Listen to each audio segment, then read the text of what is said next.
And we are live. Hello, everybody. We are live with episode 14 of Cold Iron. My name is Jordan. I never said my name at the beginning of the show. I don't know why. It's on the little tag that's right here, I think. Yeah, I'm the DM for the show. We left on a bit of a cliffhanger, so I don't want to waste too much time getting into it. But yeah, I just want to thank everyone who's been tuning into our new show, Queer Questers, Alicia's show on Wednesdays. It's been doing really well. Second episode went up this past Wednesday and was fun. It included the cutest encounter, second cutest, of course, to this little lady who apparently needs a lot of attention today. You guys aren't gonna get anything done because Frankie's just gonna be distracting you the whole time. Wait, the cat's name is Frankie too? The cat's name is definitely Frankie. Yep. Oh my god. She I did not realize this when I named my Queer Questers character. And she's taking a bath. I know. We're getting a show. Getting a whole show. Also, show. You should be able to. We are trying out the D&D Beyond extension today. I have no idea if it's working. But you should be able to get live stats about the players' characters and stuff right on the screen. I'm checking to see if it's actually doing anything right now. It's working. You go over to the side, you go over the name, and you can click, and a little like bar comes up. Nice. Very cool. Yep. There, now they can spy on all your weird little secrets, you weirdos. Oh no! No. I don't like that. Anything written in your notes, I think, your background or whatever, it doesn't turn up. All right, I'm trying to think if there's any other announcements. No, unless any of you have announcements. I know, Jess, you mentioned you were doing a charity stream tomorrow. To raise money to help support those that had trouble because of the wildfires in California. Yeah, I saw that going around. Yep. That's Yep, cool. yep. Is there a channel? I will get the link and I will put it in chat when I have it.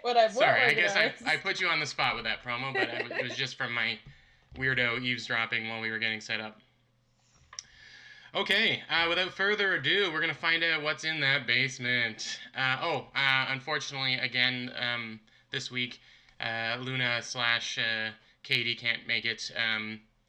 She just has personal things she needs to focus on, which is absolutely cool. Hopefully she'll be back next time. It makes it a little easier on me because I had no idea how I was going to get her all the way out to the middle of nowhere at this saloon. So it was definitely going to involve a axe beak. And anyway, hopefully I still get to use that strange arrival at a later time. It's bold of you to assume that Luna could actually ride the axe beak. Well, yeah, I guess so. I would hope that she could. Okay, so last episode, you were we started with breakfast, as we always do, and you were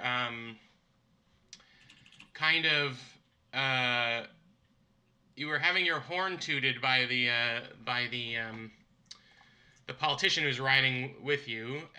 He seems to be trying to hitch his wagon to your particular horses, and having saved the train, he found that a good opportunity.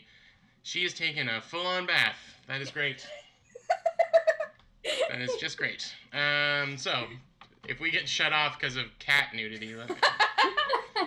Twitch terms of services against cat baths. Yeah. I mean, I'm sure that she's not going to cause any problems, but boy howdy, that's an attention grabber.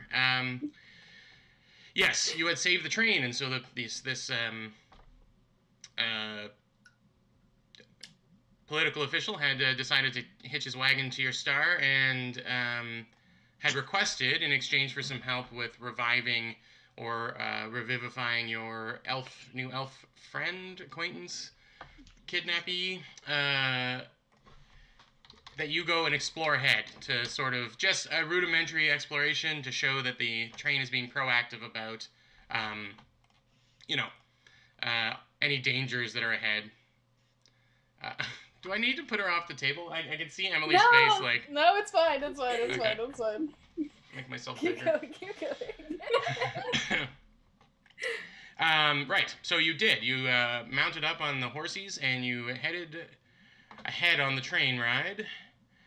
And expecting to kind of find nothing, you found something super strange. A saloon and small, a general store. literally in a clearing in the forest out in the middle of nowhere. You spent some time getting to know the various strangers that were there, including the proprietor of this Frosted Rose and General Supply, Buford Holtz. He was a dwarf. Is a dwarf still. Madalena, the waitress. And then you also met a very strange, angry man who sat at the bar and had a long talk with Sierra, who was known as Rabbit Murphy. He does not like being called Rabbit. There were some strange things that happened, and you learned that they were all tethered to something behind the bar or in the basement by these red threads, and you freaked out and left, but then decided it was in your best interest, I guess, to investigate just a little bit further, and found your way back to the cellar door that seems to lead down into the basement. It has a big lock on the outside and a big chain. No one seems to know that you're back there. What is everyone doing? I think Anna kind of like goes up to the lock and starts kind of peeking at it and just sort of. Okay. Just. Give me an investigation roll. I know you're very good at those, so. No. 4. It's a lock. There's chains. It looks like it would use a key to open it up. Revolutionary. Does it look like it's in good shape? Am I able to determine the strength of it? It looks pretty rusted out. Like it's been locked, and the weather has kind of taken its time on it for a while, and no one has come down there no one seems to have used it in a long time. So. Can I bang at it with the? With the what? Can I bang on it with the butt of my axe? Sorry. Sure, yeah. Hold on, I think I might be able to get into here. Oh, okay. Yeah. Lock-picking stuff is in Thieves' Tools, right? Yeah, that's right. So if you want to try and pick the lock yourself, give me a dexterity roll with your proficiency bonus added. Okay.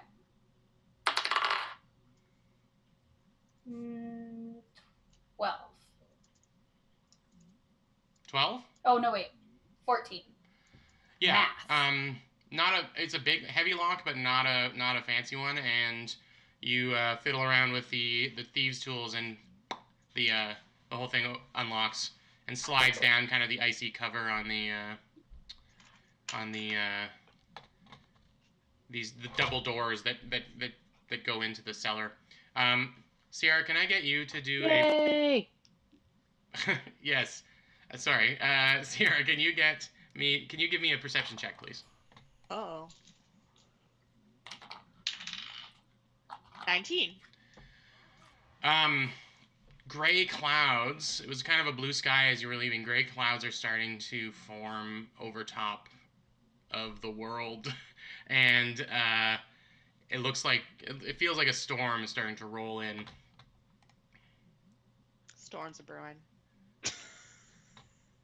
You're welcome. Should I point that? Is this like noticeable to just me, or can everyone see it? It's not a strange thing. You weren't doing anything else in particular, so I picked someone and you noticed. So, yeah, if you want, you can tell people. It starts to become pretty obvious after a few minutes go by. What's the plan for getting into this cellar? What do we see when we poke our heads in? You're gonna open the doors? Let's open one to start with, since I'm assuming like a storm cellar and there's 2 doors. Yep. You could open one. All right. And then see what happens. Perhaps maybe some people should take a step back just in case. How worried are we about this right now? How's this? I am going to hook one of my axes into, I'm guessing, the handle, and I'll like pull it back from while standing at the side. We good and cautious with that? All right, sounds good. Sounds like a That's plan. what I'm gonna do. So everyone sort of has it. You're maybe 5-10 feet away from it as you pull the door open, and the first thing that you notice is that there is a kind of a rush of warm air coming out, and the smell of like a sulfur. Ooh. It's not so, it disperses quickly. It's not so overwhelming, but even the people standing a little further away can smell it briefly. And if you any of you lean closer to the door, there's definitely a sulfurous smell. Anna pulls out a fancy like handkerchief and just kind of holds it over her nose. Perfect. Oof. Never a good smell. Well, is- it's warm and we're cold. It will Shall be we kind of explore it? it will be kind of difficult to navigate down just one of the doors. All right, let's do this. I'll open the other one then. All right, 10 fireballs shoot out. No, you. I'm gonna open it the same way I did the first one, You guys though, are just so to be. you guys are so scared of me. It's hilarious. So no, the other door opens up, and there is a steep kind of set of steps that take you right underneath the saloon. There is no evidence of anything else, though. I'll hop in first. All right. Is it dark? Like, does anyone have a torch or anything like that? Does I anyone have want to light something night up? vision Okay, well, or dark vision. Sorry. Whoa, whoa, whoa. Okay, that's a new one. I It's fine. missed it. What'd she do? Oh, she just plowed over my whole DM setup, so I'm just gonna hold her Let here for a her second play. to try and appease her. Yeah, This is so so cute. so it is pretty dark down there. Dark vision will be handy. But I don't have that. I'm gonna see if I have any. I mean, if we all have travelers packs, we probably do have torches in them, right? Yeah, I mean a torch. If you've got one of the standard packs, a torch is a pretty common. Yeah. A pretty common piece of equipment. So Yeah. I have a lamp. a lamp is also a source of light. So just let me know what you're lighting up. Basically, one light will be enough for everyone to be able to see a little bit. Frankie's a big fan. She's like very intently watching you guys on the screen. So maybe this will keep her quiet for a little bit. I like that you're holding her like a baby. And she's like, Yeah. Come for the D&D, stay for the cat. Yeah, she's a real suck. Okay, so sorry, very distracting. Can you tell me your marching order or who's going down? Ruby, you said you were going to go first? Yeah, I'll go first. Cool. I'll go next. I do have dark vision as well. Okay. I'll go behind Jess. Or Walker, sorry. So the Ruby, as you go down, the cellar is the same, basically a large room the same size as the entire saloon, like from the full width of it. It doesn't encompass the general store. It's just the saloon basement, and the steps creak, but they haven't been touched apparently in a long time, so they seem to be in pretty good shape. And as you get down to the bottom, you notice that there are at kind of 10-foot intervals large wooden pillars that are sort of support struts for the upper level. Okay. The floor, there's sound of creaking above you as people are moving around on the main floor. So it looks sort of like a basement. Can I see any of the threads, those sort of red connective? For that, I will threads? require an investigation roll, please. I will do my utmost. Oh, that's a 9 with no bonuses. Immediately around you, you do not see any evidence of this, although now that you've stepped down in the basement, the sulfur smell is a lot more noticeable. So noticeable that you are surprised that you couldn't smell it upstairs. Weird. Can you see the source of like is there like a hot springs down here? Yeah, Are we like, is it like coming about from to all one have bath direction? time? Yeah, this is really just a spa, a secret spa. Nice. So you descend. You're all down in here in the basement now, and I'll get everyone to make perception checks. Okay. Can I also detect magic?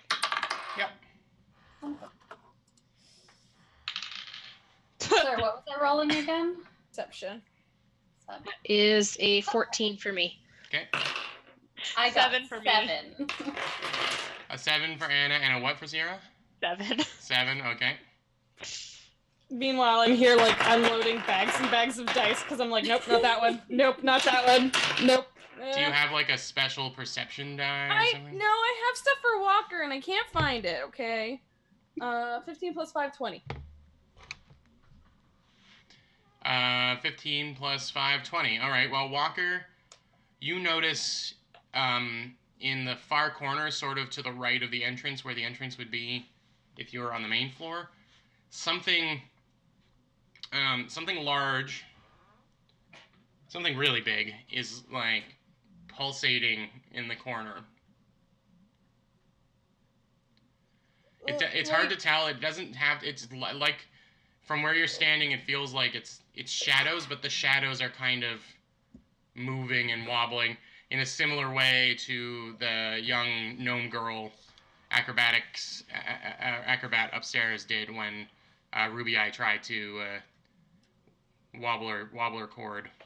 Oh, she's doing like a glitchy. No, it's doing like an in and out. Like it's doing like a. It's not. No, it's just the shadows seem to be moving like Jello, a little bit, Oh.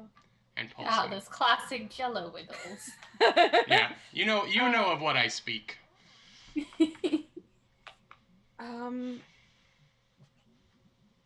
And like how far into the is this reversed from the upstairs? So like because we came around the back to come into the basement, so we're kind of like equivalently underneath. We would assume the back of the That's right. As you were coming down the stairs, you would have been coming underneath the bar. Yeah. Okay. And then way ahead to what would be the front is where I see this Jello. On the left-hand side corner. Okay. I point it out to everyone. And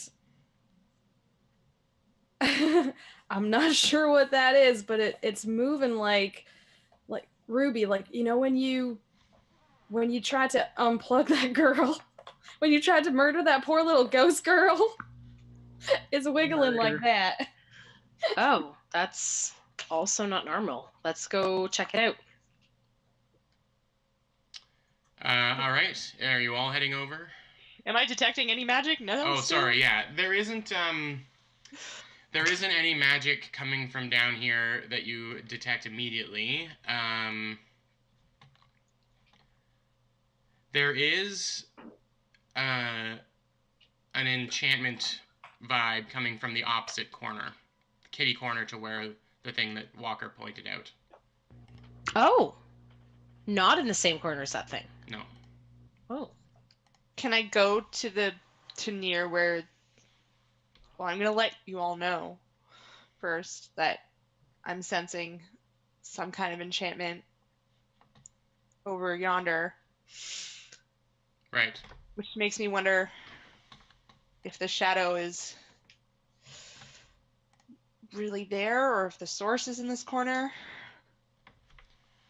Can we go look into the corner where I sense something? Yeah, sure. As you go over there, you see a few barrels. They look like supplies that, like at an immediate glance, they look like a couple of dried up whiskey barrels.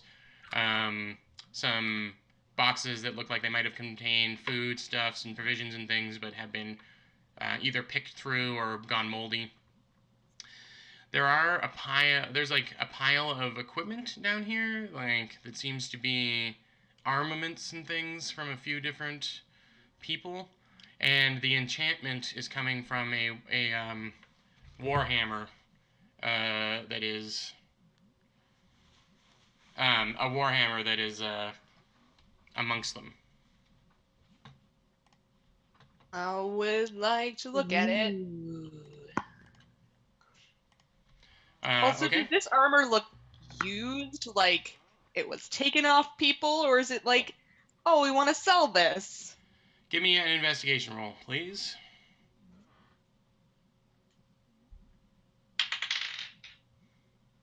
11. 11. It all looks to be one person's, and it seems to be dwarf sized. Ooh. Yeah. Want to look at this Warhammer? Ruby Eye? I do want to look at it a lot. Yeah, I'm just gonna grab it. Look at it. I'm gonna grab it. We'll see what happens. It is really well balanced. Okay. It's has a few dwarven runes up the handle, and also runes on the two ends of the hammer. Do the runes say anything of interest? Are you proficient in Arcana? I am not at all. All right, I will let you make an intelligence roll since you are a dwarf, Okay. but Let's see if I can do that. Yeah. No, I got a 5. Yeah. I am dumb as a stump. I'm assuming you're a little proud of of dwarves generally. You would know that just seeing the runes on it means that at one point this was a very good weapon. You don't know if it's good now or if it's still, but the dwarves don't make crap. So That's fair. And I'm gonna hold on to it for now while I look at the armor too. Okay. I'll get another investigation roll from you. 15. It's a chain mail. It looks like it's meant to be worn under regular clothing. It's in pretty good shape. Again, dwarven made by looks of it, sturdy. As you kind of pick it up to take a closer look, there's a familiar voice behind you. And it's the voice of Buford from upstairs. And you turn, and he's standing in the middle of the room. And he says, you know, lass, it's all yours if you want it. Original owner doesn't need it anymore. Well, I was actually going to go upstairs and ask if I could take it off your hands, so thanks. Can I ask who the original owner was and why they don't need it anymore? The answer to that question is extremely complicated. And for concerns for my clientele, I'm not necessarily inclined in explaining it fully. Fair enough.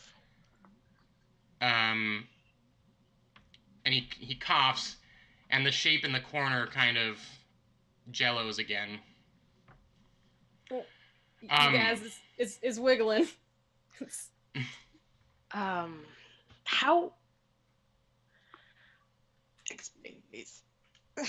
I'm so confused. Well, thank you, Buford. I'd be happy to take this, but I feel uncomfortable just accepting it as a gift, especially since, you know, you do sell things upstairs. I'm not sure I'm going to take it, though. Could I maybe think about it a little bit? And also, what's that thing over there? We're curious.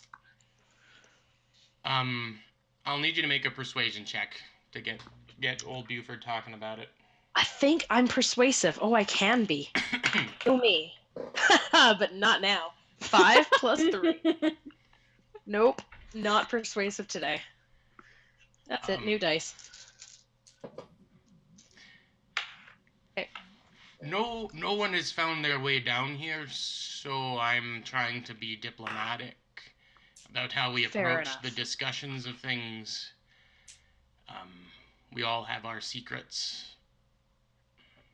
Well, Sorry. oh no, go ahead. I was gonna say Anna kind of lowers the handkerchief from her mouth and just kind of says, "Well, why don't you do a little sharing today? Since we're the first, it'll give you practice for the next ones." Give me another persuasion roll. Come on, Anna. Ooh. Ooh. Is it higher than a 5? It is. Hold on, let me math. 22.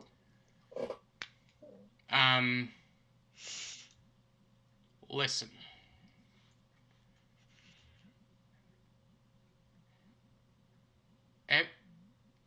I was sent here a long time ago. Us were sent here a long time ago for purposes that were less than kind. But we made the choice to take Buford's life and replace him. And I have regretted that from day one.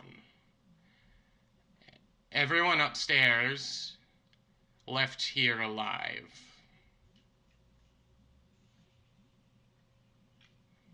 But you can't have a saloon without patrons.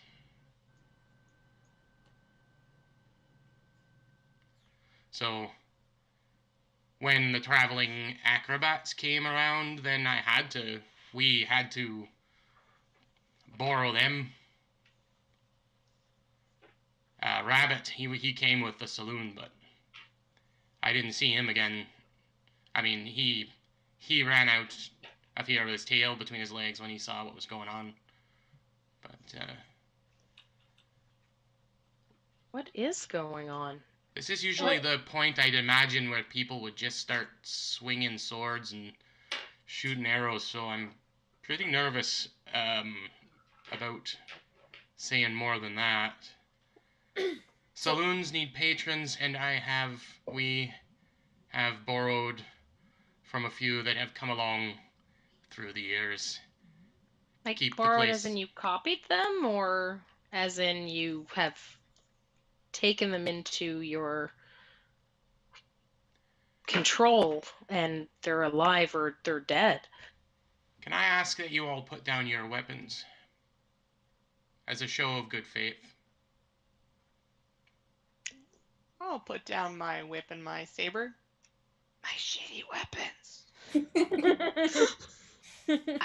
I'm uncomfortable putting my weapons down.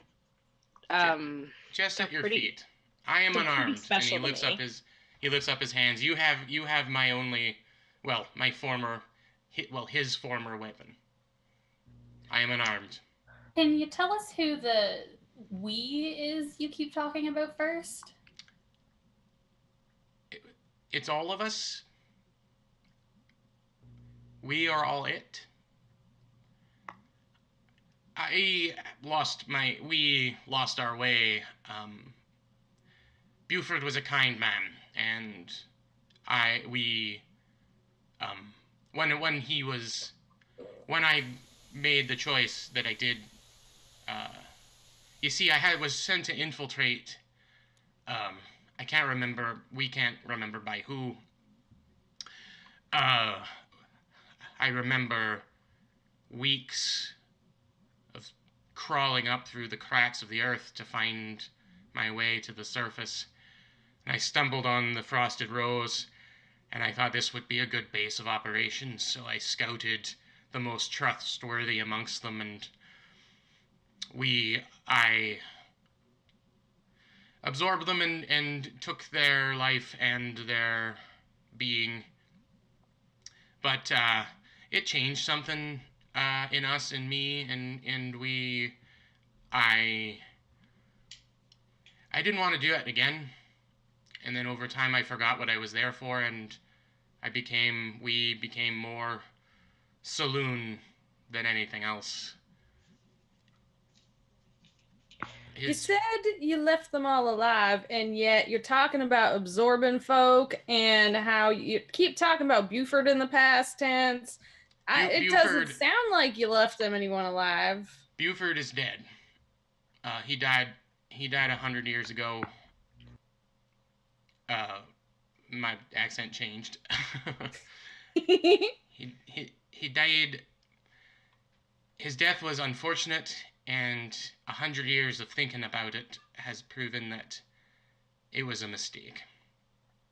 However, the saloon was Buford's only legacy, and we wanted to make sure it lived on in some form. Absorbing them is not the violent act you think it may be. We just borrow some of their history and memories and their likeness, and then I imitate them. Although they're like family now, and it's right. After you absorb them and they leave here alive, are they still who they were, though? Did you take that from them? As Anna... sorry, they keep going in a cowboy voice. Anna's correct. It's like a copy. Those copies don't... They seem very distressed. They seem to be suffering. No. Well, our emotions all run together. It's not, we are both one single being, and he gestures at the jello-y mass behind him. But we're also, I don't know, independent of each other. We can't travel far from the saloon, but the only real unhappiness, and I think it's just was in his nature, is Rabbit, but I think that was because the man that was copied was a troubled man. Know who he was? Now, I understand that this is distressing, and perhaps if you think that we're unfit to remain here, then I'll leave that decision to you. But I'd appreciate it if you don't.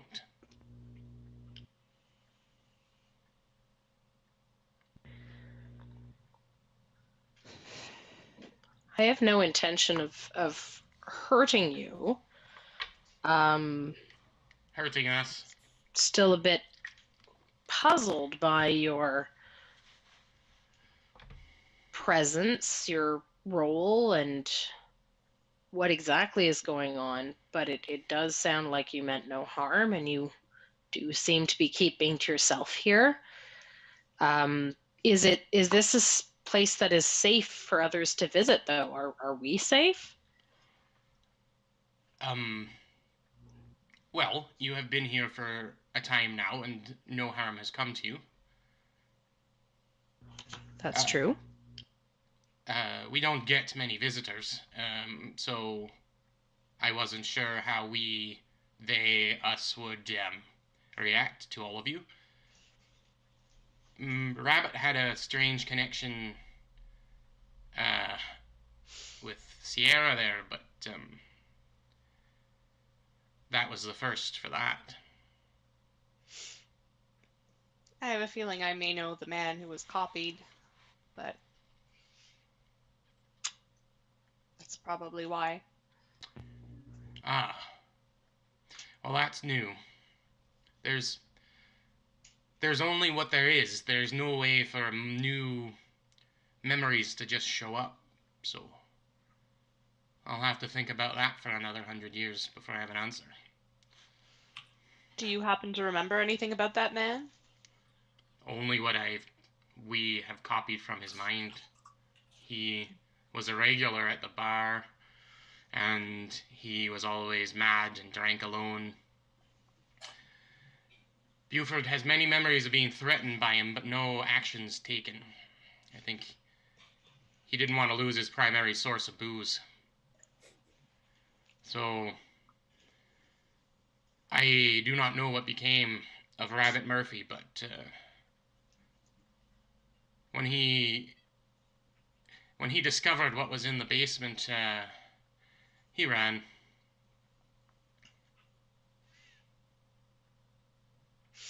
Could we see what you are?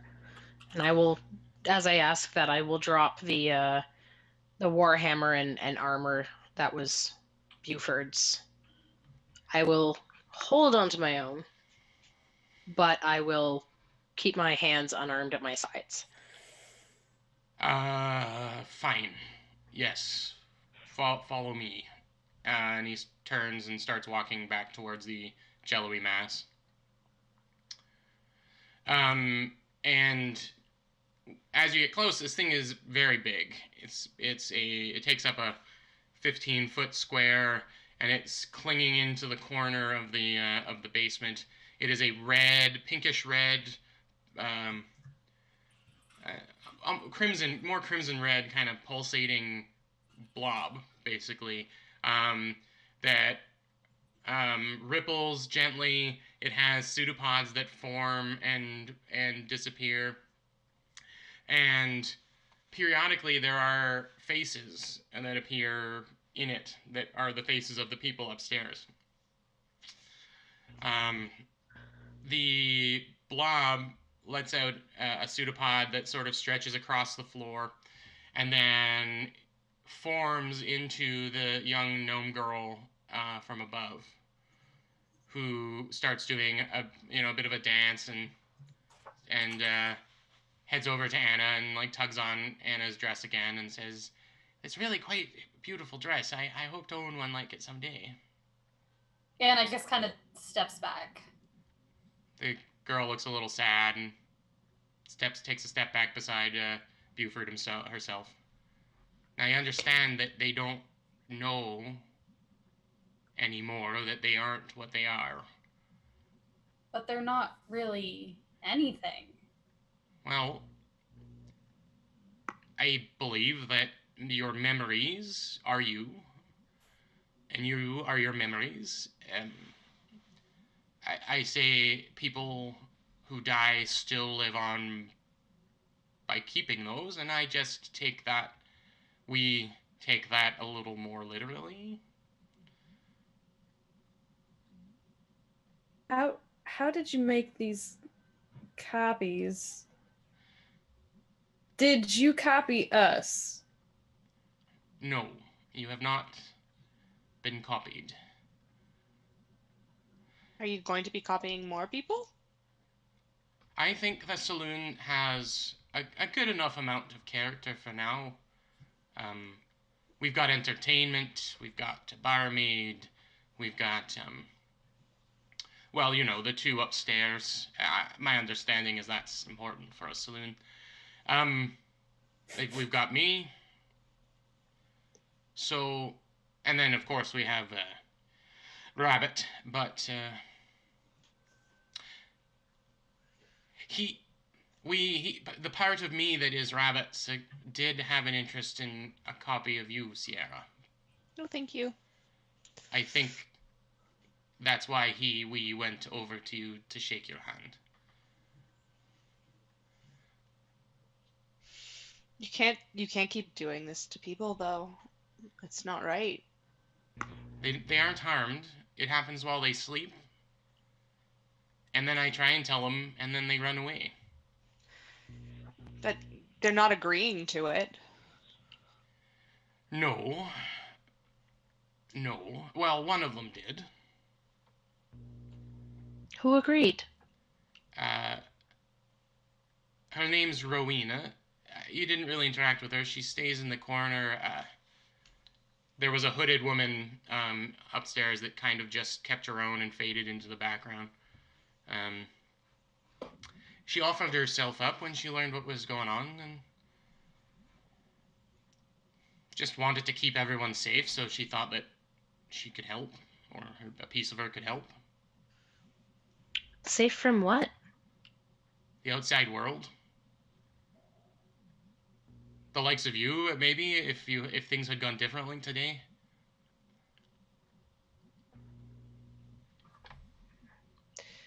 Do you remember where you came from? No. My purpose here is long forgot. Was this always your form?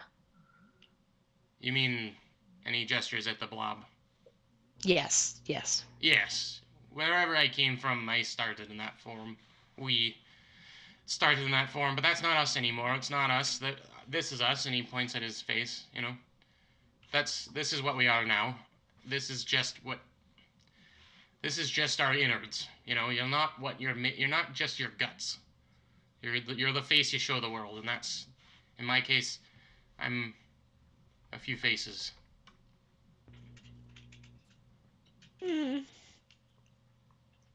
Are you going to end us? I don't see a need to do that. It sounds like you've made your decisions in the past, and it sounds like you're genuinely remorseful for some of them. When was the last time you copied someone? The last group that was copied was the gnomes. How long ago? 5 to 10 years ago. It all runs together now. They were interested in copying me, lest we forget. You have to understand there was something strange going on with Rabbit that I can't explain. We all have a certain degree of autonomy, except that they all don't. They also only have a certain amount of memory to draw on, you know. But that part of us was making decisions on his own, briefly there. But what's to stop that from happening again soon with someone else? And what if they do shake his hand? And then I will do my best to prevent it from happening. It isn't an automatic thing.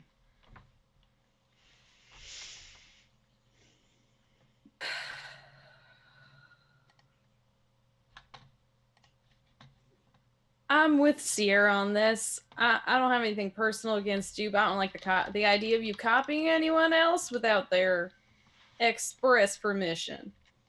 And if all it takes is a handshake, I'm a little worried about anyone that visits them ladies upstairs.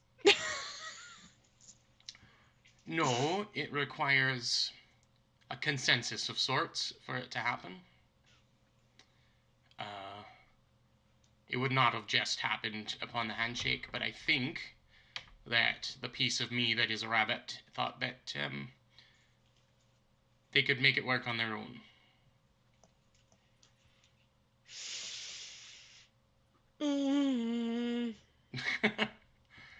I like that sound. That concerned sound is very good. Look, if you need something in writing that I won't disturb anyone else, I will do my best. I cannot. Ooh, writing and blood, please. Can I just look at something? I just have a question about the faces that are floating in this thing. Mm-hmm. Do they look like they're images, or does it look like it's actually the faces that have somehow been preserved? Like there's a 3D creature inside it. Give me a perception roll, please. All right. 19. Wow, that's good. Plus 3, so 22. Nice. There isn't so you get closer with now you're closer with the lamplight. You do see there is some translucency to this creature. You don't. It definitely doesn't look like there are creatures trapped inside of it. The shapes that are forming are more like the goo itself is forming the face temporarily. Okay. And okay. They do not have pained looks. They just have a serene, closed-eyed face that just drifts in and out periodically. You think it might be related to who's talking when. Okay. You know, as this creature, which has to be very intelligent in order to be able to maintain all of these things, you know, it's sort of like the brain is concentrating on different characters at different creatures at different times. So.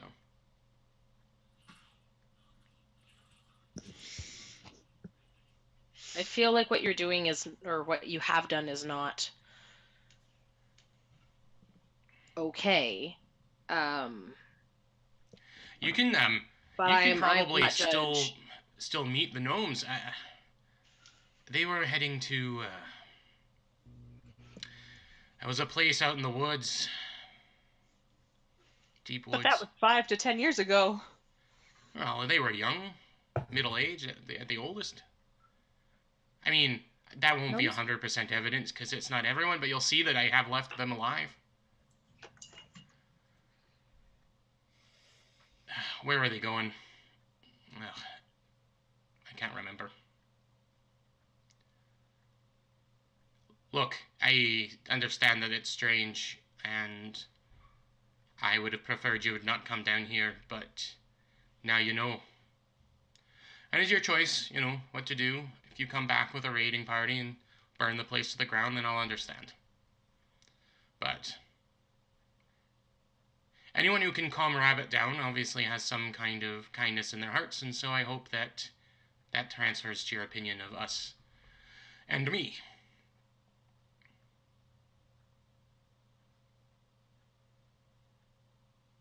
I think I don't like it, but I don't think there's any need to come back with a raiding party. You have to understand when you're the monster. Everyone else is... Anyone who appears as a hero is a threat.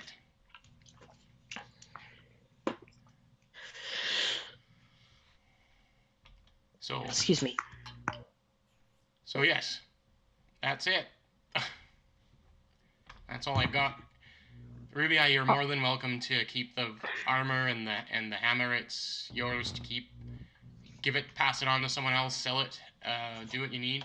But thank you. We're not interested in violence here, not anymore. You've just had that from a past life. Is there a way for you to better hide yourself from others who may follow us, in case there are others, so that they are neither harmed nor you? For your own protection. Perhaps hiring a sympathetic, living humanoid partner or something. Right. Someone who's not tethered, you mean? Yeah. Any volunteers? Not right now. But we are exploring the areas, looking around to see, you know, whether the wilds can be made habitable. There may be others who follow us, and perhaps one of them would be interested. I just want to say that one of our viewers, GeoNerd, has volunteered, so maybe he'll show up as an NPC sometime at the old Frosted Rose. We'll see. He would be a dwarf bard. I'm just saying it right now. Yeah, perfect.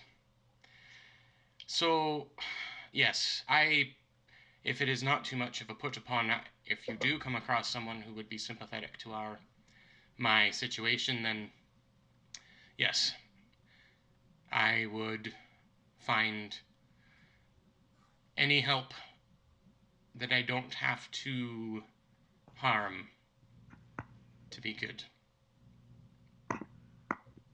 Okay. I'm not going to stop running the saloon, as ridiculous as it sounds. It was his... our only legacy, and I took it away, so we will continue it for Buford. Well, it sounds like it's an important part of your life, and it may become an important way station in the future, guys. You are Right? welcome here. We have rooms that are empty 365 days a year, so you're welcome to, and no copies made. I think we can leave Buford and company in peace. We can maybe not include this in our report or present it in a different way that would show it's here, but perhaps discourage people from visiting. Anna and Walker, can I get you both to make perception checks, please?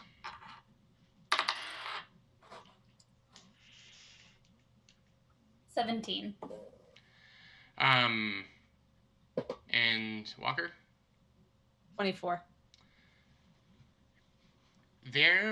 During this conversation, you two have kind of hung back a bit, and you're a little closer to the door, and there is a insane wind whipping around outside. It must have come up while you were talking and distracted, but it is howling like dozens and dozens of wolves outside. A storm, I mean. The storm is like a dozens and dozens of wolves. Does it seem unnatural? Give me a nature check. Oh, rangery one. Oh, damn it, nature's not my best. What? 17. It doesn't have like the sound of ghosts in it or anything. I mean, I don't know what you're looking for, but it's definitely a large. It sounds like a big storm. And like we didn't see anything on our way in. There was nothing to like. It wasn't like clear that there was like a storm. Sierra saw some storm clouds. Oh, that's right. Sierra saw. Okay. Did Sierra communicate? Yeah, you did. You said your tagline. Okay. I like when my players answer their own questions. So, you, so you're just hearing like a howling, whipping wind outside. Hear that? Yeah. I'm a little bit worried about our trip back. Buford has kind of a weird grin on his face, and he says, "It looks like you might be testing out the old rooms a little sooner than you think."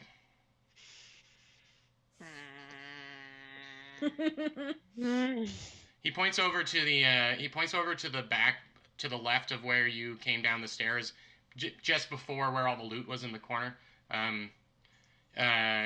There's a ladder. He gestures over to it, and he says, "That will take you back up to the bar, so you don't have to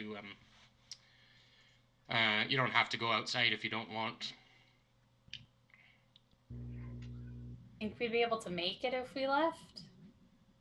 You guys haven't looked outside yet, so you don't have a full idea of what's going on. But it doesn't sound good. And the gaps in the door are starting to let a lot of snow in. Damn it. Well, we can always go back up to the bar for another drink. Maybe wait it out a little bit before we commit to sleep. We can discuss this as a group. Perhaps, no offense, but separate of not Buford. Do you want to go outside, or? I have a feeling Buford is everywhere. Yeah. Yes, I am, and I am also still here. If you should like to use one of the rooms for a private discussion, I will make sure that no one comes near.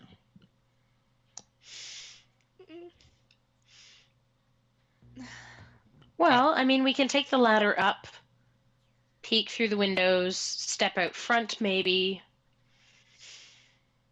I mean, we probably Without gotta go being check fully on the exposed? horses anyway, so maybe we should just step outside and have the talk out there and make our decision, seeing for ourselves. That's a great plan. I like it. Is there anywhere we can stable the horses if this Yeah. keeps up? You can bring them into the convenience. You can bring them into the general store. It'll be a little cramped, but we don't have a stable as such. It could be a good addition, actually. You know, for the next time you visit. But for now, yes, that's my only option. I don't want to upset the patrons. I mean, this is certainly putting our trust of this new gentleman to the test. This is gonna be it, I suppose. Yes, if you all wake up dead in the morning, then you'll know that you couldn't trust me. Bad joke. Bad timing on the joke. Uh-huh. Look, we're a saloon. What we do is keep people safe during the storm. So, if I know one thing, I know how to do that. All right, let's go get the horses and bring them in, and like let's just. I don't want to be in here, and I think Walker starts walking out. Anna's right behind her. You start heading towards the cellar doors, the storm doors. Or up the ladder. I think I'm gonna try and do the cellar doors and walk like just right up next to the building, like try and like hug it. Okay. You get to the doors, which I'm going to assume you've closed behind you. And I'm gonna go up the ladder, just so you know. You're heading up the ladder, okay? Well, we Yeah. might be heading that way in a second too. Let's see. And you start pushing against the door, and there's a lot of resistance. Yeah. So All right. you do knock it a little bit, and as you knock it, some snow starts coming in. You can try and push it open with a strength roll if you want. Nah, it's not my wheelhouse. Let's go up the ladder. Okay? You're all heading up the ladder now?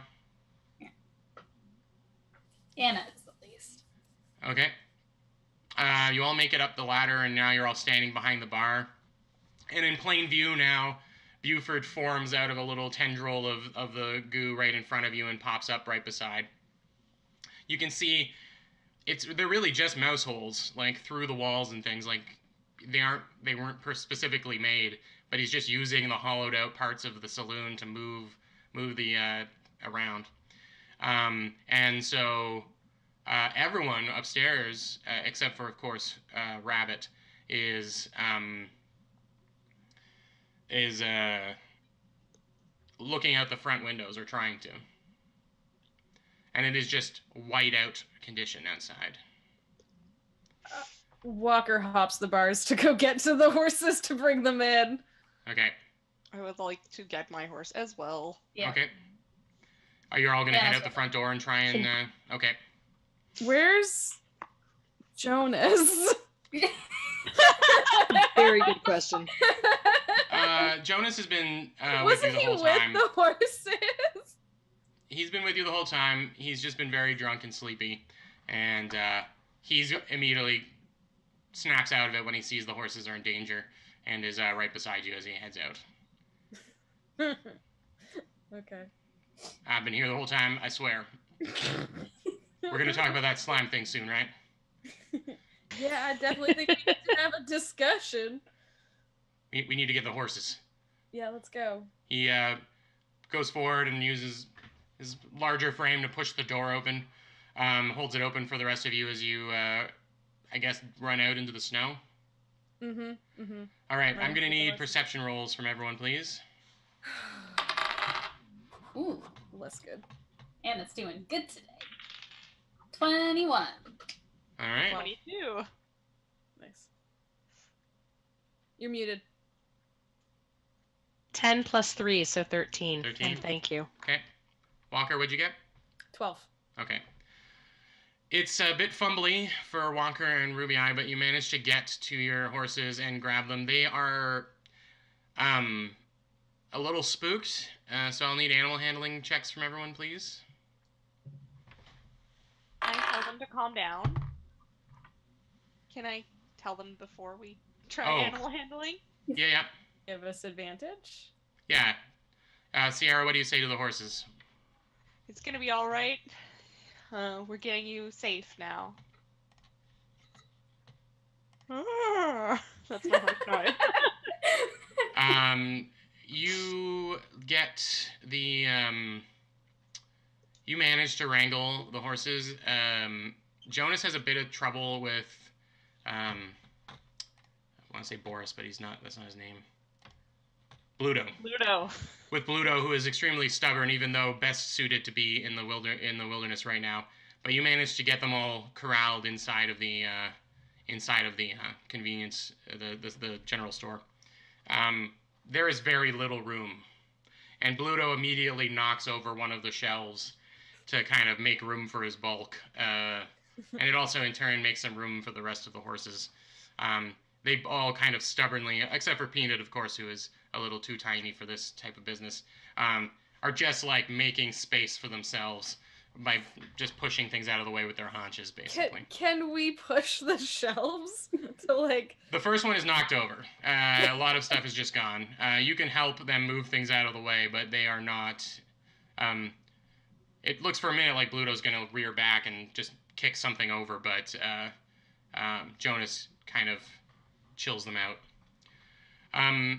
I wanted to ask you guys before, did you want to do the breaks on the hour, or do you want to do the breaks on the halfway mark? I like the 10-minute ones. You like the 2 10-minute breaks? Mm-hmm. Okay. Ditto. So I think this is a good time as any to take our first little breather for the game. So we'll be back at about 2:15. It's 2:04, 2:05 right now. So thanks for everyone who was watching so far. Geo Nerd, I'll try and somehow transport you into our D&D game so that you can hang out at the Frosted Rose with your Ooze friend. And yeah, if you are enjoying the show, give us a tip, give us a subscription. Money stuff, always embarrassing. We'll see you in about 10 minutes. Bye. Bye-bye. Hello, we're back from our first of 2 breaks. We're going to do another break in an hour. Welcome back to episode 14 of Cold Iron. So where we left off, you had made a begrudging friendship, alliance, temporary companionship with a blob monster who was many people all at once. And a whipping wind and snowstorm prompted you to check on your horses and bring them in and perhaps hunker down for a little brief time in the Frosted Rose while you wait out the storm. So, everyone's out at the front window, is watching you handle the horses and bring them into the general store. And you come back through. If you remember, the general store is connected right to the saloon. So you come back through, and the whole place is like clapping for you, except of course for Rabbit. And the 2 companions, we'll call them, from upstairs have also come down to join the group.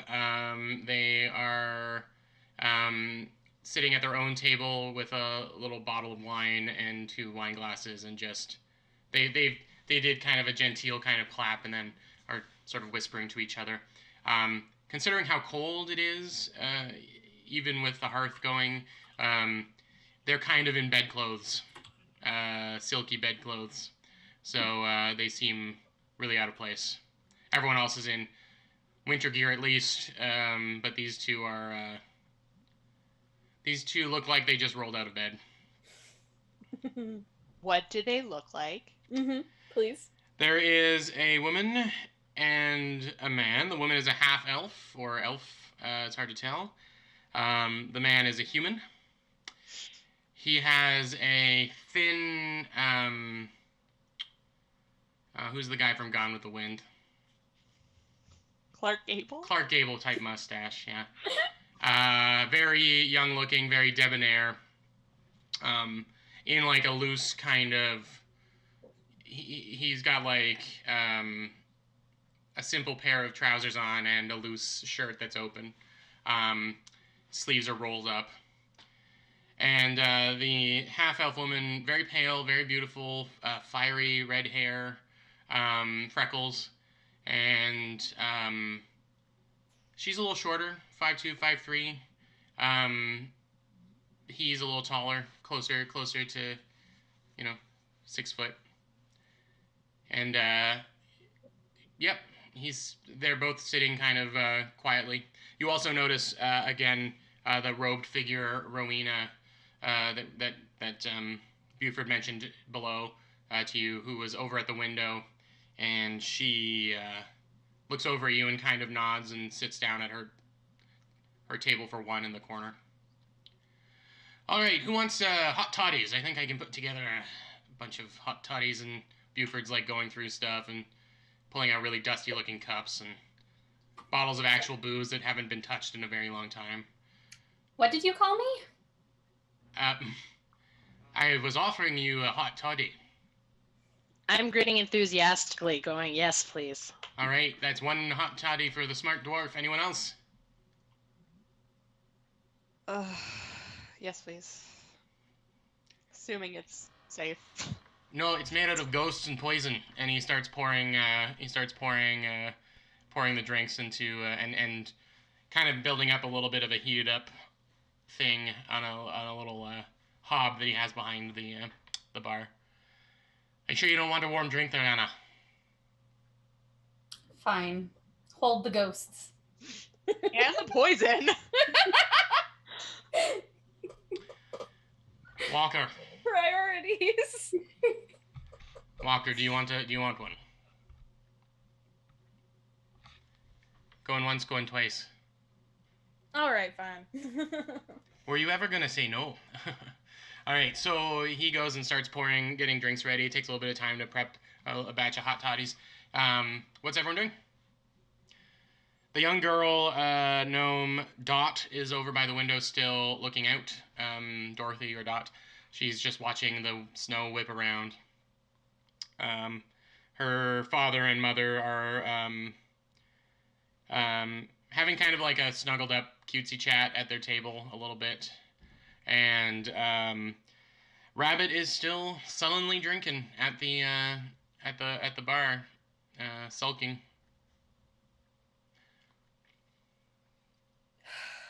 Well, when I get my drink, I plan on going over to see Rowena.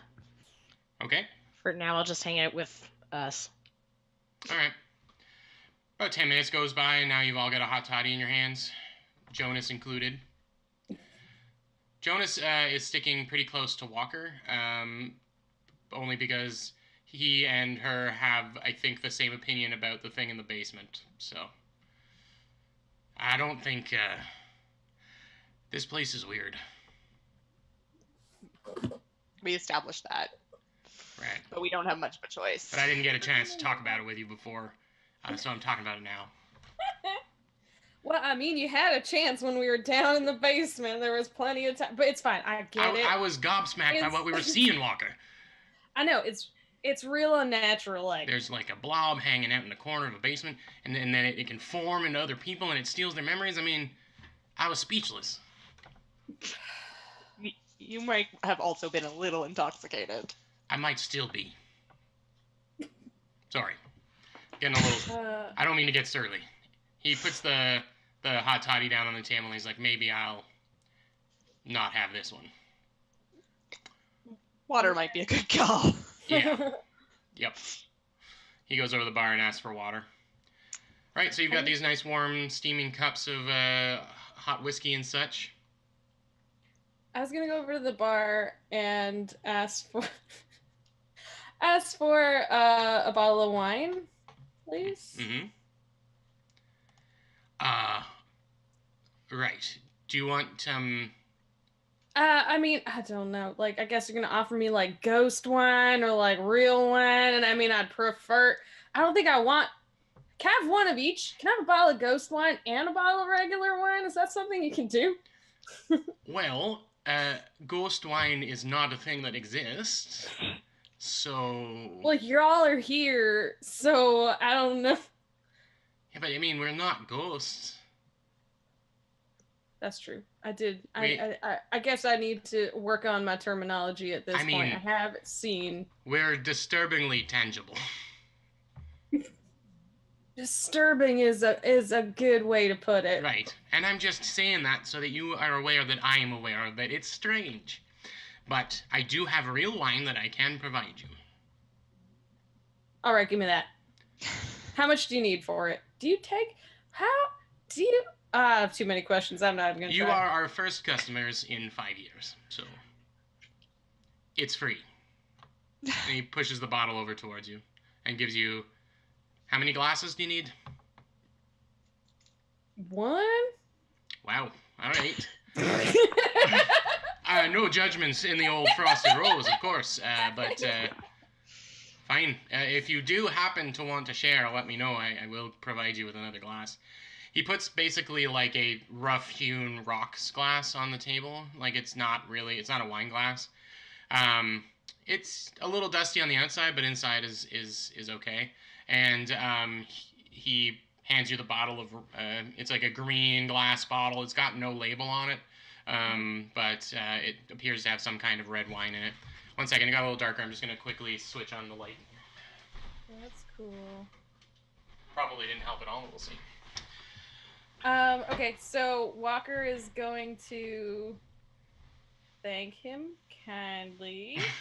Even though she's extremely confused, and she's gonna walk over to the table with the 2 folks we haven't met yet, because you said they're having wine. So she's bringing over her own glass and the bottle, and she's saying, "Good evening. We haven't had a chance to chat with you folk yet, and I thought I would bring over. It seemed like you were having wine. I brought over a little more, fresh your cups, and I was hoping I could sit with y'all and maybe chat." The gentleman says, "We are always interested in having people sit with us, so please take a seat." This is why I went over here. He puts out a very soft-looking hand and says, "My name is Renaud." I shake it, and then I turn to the lady, and I'm like, "And you are, madame?" Imagine, like, someone that really doesn't know how to speak French and is trying to be suave. My name is Selma. Pleasure to meet you. It is lovely to meet you, Selma and Renaud. He kind of makes the obvious fake cough and tries to get your attention again and says, "It was very kind of you to bring over this bottle of wine to share. I see you brought the glass for yourself, so why don't you do the honors?" As I'm pouring out these glasses, can I do, like, a poison check? Is there any pseudopods in this wine? It's hard to do without tasting it, I guess. I guess you can give it a smell. Yeah, I do, like, a swirl, like I'm pretending to be fancy, but really I'm, like, paranoid. While it's in a rocks glass. Yeah, like, that's totally not appropriate at all. Alright, give me a... I'm assuming you don't have any proficiency with any brewing or... I have proficiency with food stuff, if you remember. That is part of my background. Okay. Give me an intelligence roll. Damn it. With, no, well... It's fine. Intelligence roll, but you can add your proficiency bonus. Which is a negative, so it doesn't matter. No, but your proficiency bonus should at least give you a positive, right? Oh, my proficiency, yeah. Okay, so that brings me up to a big old 10. It doesn't smell like vinegar, so it hasn't gone bad, and you do not detect a whiff of any poison. Okay, if their glasses aren't full, I'll, like, put just a little bit more in both of them. Mm-hmm. And then I'll cautiously take a sip of mine. I'll be like, "So, I guess I just want to ask how y'all folk like it here. When's the last time you had any visitors? And I suppose if y'all are aware of what's in the basement." Who are you addressing specifically? I'm addressing both of them, but I'm looking at Selma. Well, we don't get a lot of customers here, but we keep each other company during the slow days. Buford is a good employer. We have our fun as much as we can. I don't have any complaints. It's warm in here and it's cold outside. Guess I can't argue with that. It just seems like this place is a bit curious. I think me and my friends are just a little bit concerned that, not everyone here would be super happy with the circumstances, and I just wanted to make sure. Renault leans in and says, "We are very fond of people who are curious here, so..." This is not Walker laughing, this is Jess. You are at home at the Frosted Rose.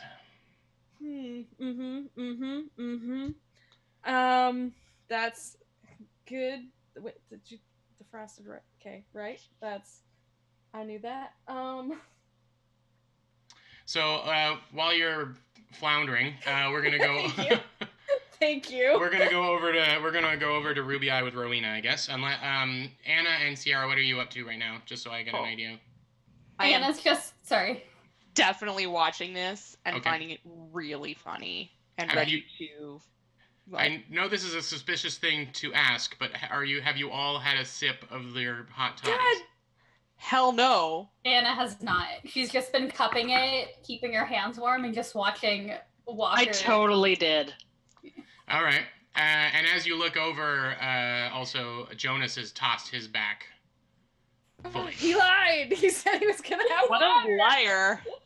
It was going to waste, and it was getting cold, and none of them wanted it, and he made it for us. Jonas, we're gonna have to have a serious talk about your drinking. I love talking. I love being around and saying stuff and having people remember I'm here. So, Ruby Eye, you have to pull a chair over if you want to sit down beside Rowena.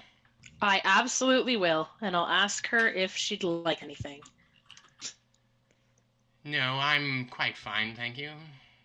May I join you? Sure. Absolutely. I have nowhere else to go. Or can go.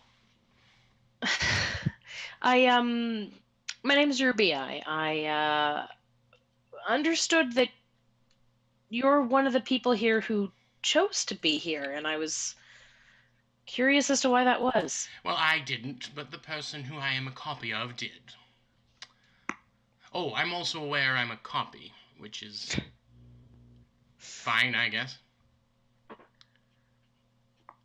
So, do you know why the person you're a copy of chose that? Is it strange knowing you're a copy? Rowena was a very much academic-minded person, and she was very keen on leaving something behind to observe. So, she looked at it in a much more pragmatic way than I imagine most would. So, no, it's not strange. It just is what I am and what we are. So, yes. How long have you been here, do you know? And what exactly was Rowena, are you observing? It is very difficult to create new memories in this form, so I have to keep my notes. And she reaches down and grabs a little booklet and flips through. And each page of the notebook is a neatly detailed day, like a calendar day. And she flips back quite a bit, and then has to grab another notebook and flip back through that. And it seems as though she's been here for 7 or 8 years. Wow, that's meticulous note-taking that Well, you've been doing, Rowena. Understand that my role here is to observe and document this strange occurrence. I find it quite fun, but I think it's because I remember enjoying it, and so I do. That's arguably a fairly pleasant feeling to be experiencing, then, is to live You're kind enjoyment. of apprehensive about this situation, aren't you? A little bit, yeah. It's Your friends haven't taken a unusual. single drink of their the gift that the drink that Buford provided to them. Well, two of them haven't, anyway. No, but we did all drink earlier, so what? It's it's too late. We'd already drunk earlier in the day here, Right. and I'm not one to say no to a delicious drink. On a cold, stormy day. Now, why Exactly. I don't know why I did that voice, but there it is.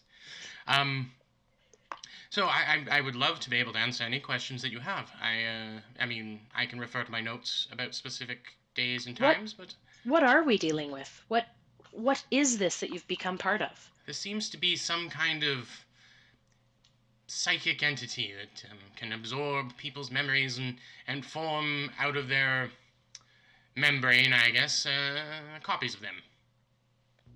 Imagine a person's mind as a series of etchings. Every time they learn something new, an etching is made and filed away.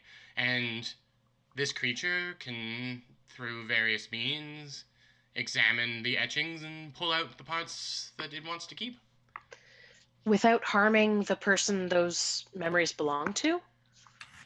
I think that there is a potential for harm if it is done aggressively and maliciously. The procedure occurred to Rowena while she was sleeping, so. And no, when she woke up, she was me. And the original was nowhere to be seen. She did leave me this note, and she flips to the beginning of the first notebook.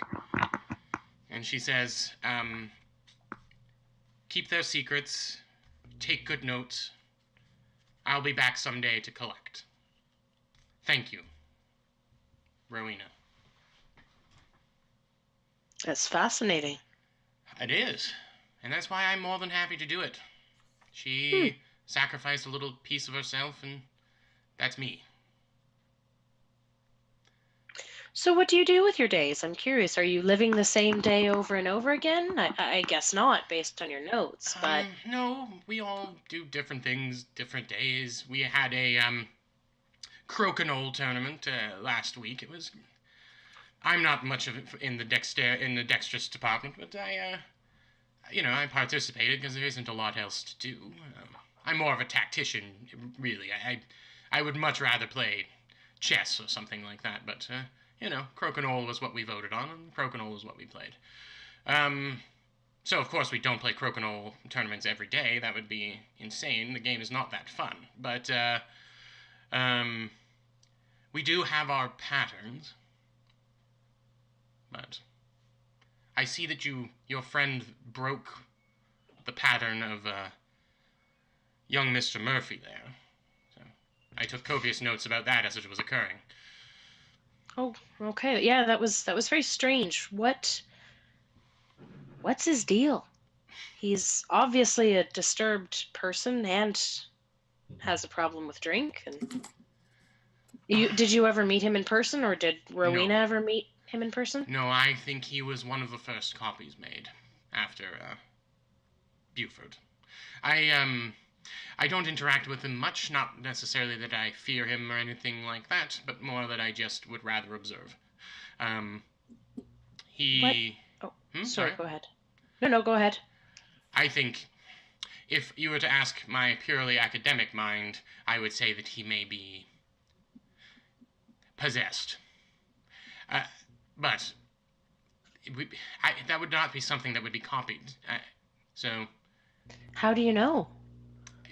That's worrisome. I have studied only the briefest amount of demonology in my time, but I do think that, the parts... When someone is possessed, the parts of them that are possessed are being... Or the parts that are still them, I should say, are locked away somewhere else. No new memories are made or anything like that.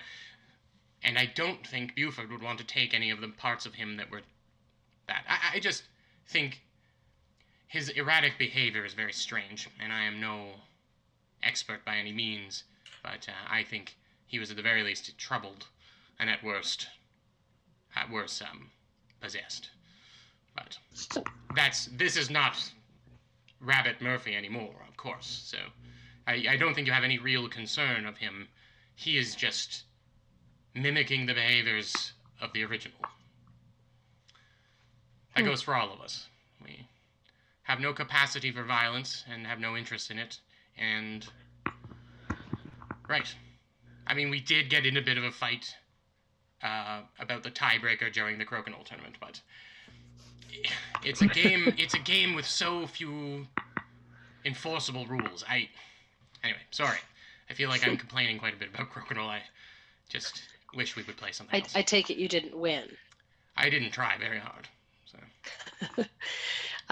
Do you know what happened with Buford? It seems like they, all of you regret what happened with him, and I know you mentioned that he had been killed by you, not you specifically, but you plural. Yeah. Do you know? Do you share memories with the others? We have been strangely compartmentalized from each other, and I think that is the creature's doing to help us have more of a semblance of autonomy. If we could just access each other's memories and tell each other's stories, then we would just all be one. And I don't think that's what the creature's intention is. Well, it's been a pleasure talking. Well, I appreciate it. It's a very intelligent conversation. So, would you object to me inviting a few of my friends over? Maybe we can have a larger, broader discussion. I struggle with more than one person at a time. Of course. You're my first conversation in half a decade, so I'm used to books and watching quietly. But I mean, I'm happy to answer any questions. Sorry, what is your name again? Ruby Eye. Ruby Eye, it's a pleasure. If you have any other questions or they have questions, if you'd like to bring them over to me while you're here, obviously we're stuck during the storm. Of course, but I get overwhelmed by things that aren't made out of paper. So. Of course, and 5 years without talking or more is a long time for anyone to go. So I can understand that's quite overwhelming. Yes. Well, if you don't mind, I'll join them, and perhaps we can chat again soon. Before I leave. Well met, and I'm excited for more conversation soon. Sierra, and, Anna, what are you doing? You haven't said a whole lot. Anna's mostly just watching. She's really uncomfortable interacting with any of the people knowing sort of what they are now. So she's just standing, watching, and enjoying watching Walker. Right. Like, just really not interested in talking to anyone not from Progress. A rubber ball bounces over towards you and bumps up against your leg, and then you look over and the young gnome girl is, like, at a fair distance away is waving. And it kind of kicks the ball back, the little rubber ball back, without really acknowledging. All right. Do you do it the next 3 times that the ball is thrown back to you? Yes. Okay. Aww. Walker. You are making, I guess, firm eye contact with the half-elf the whole time? Fudge. Your glass is looking kind of empty. Is there, maybe I can get you some more? He grabs the bottle.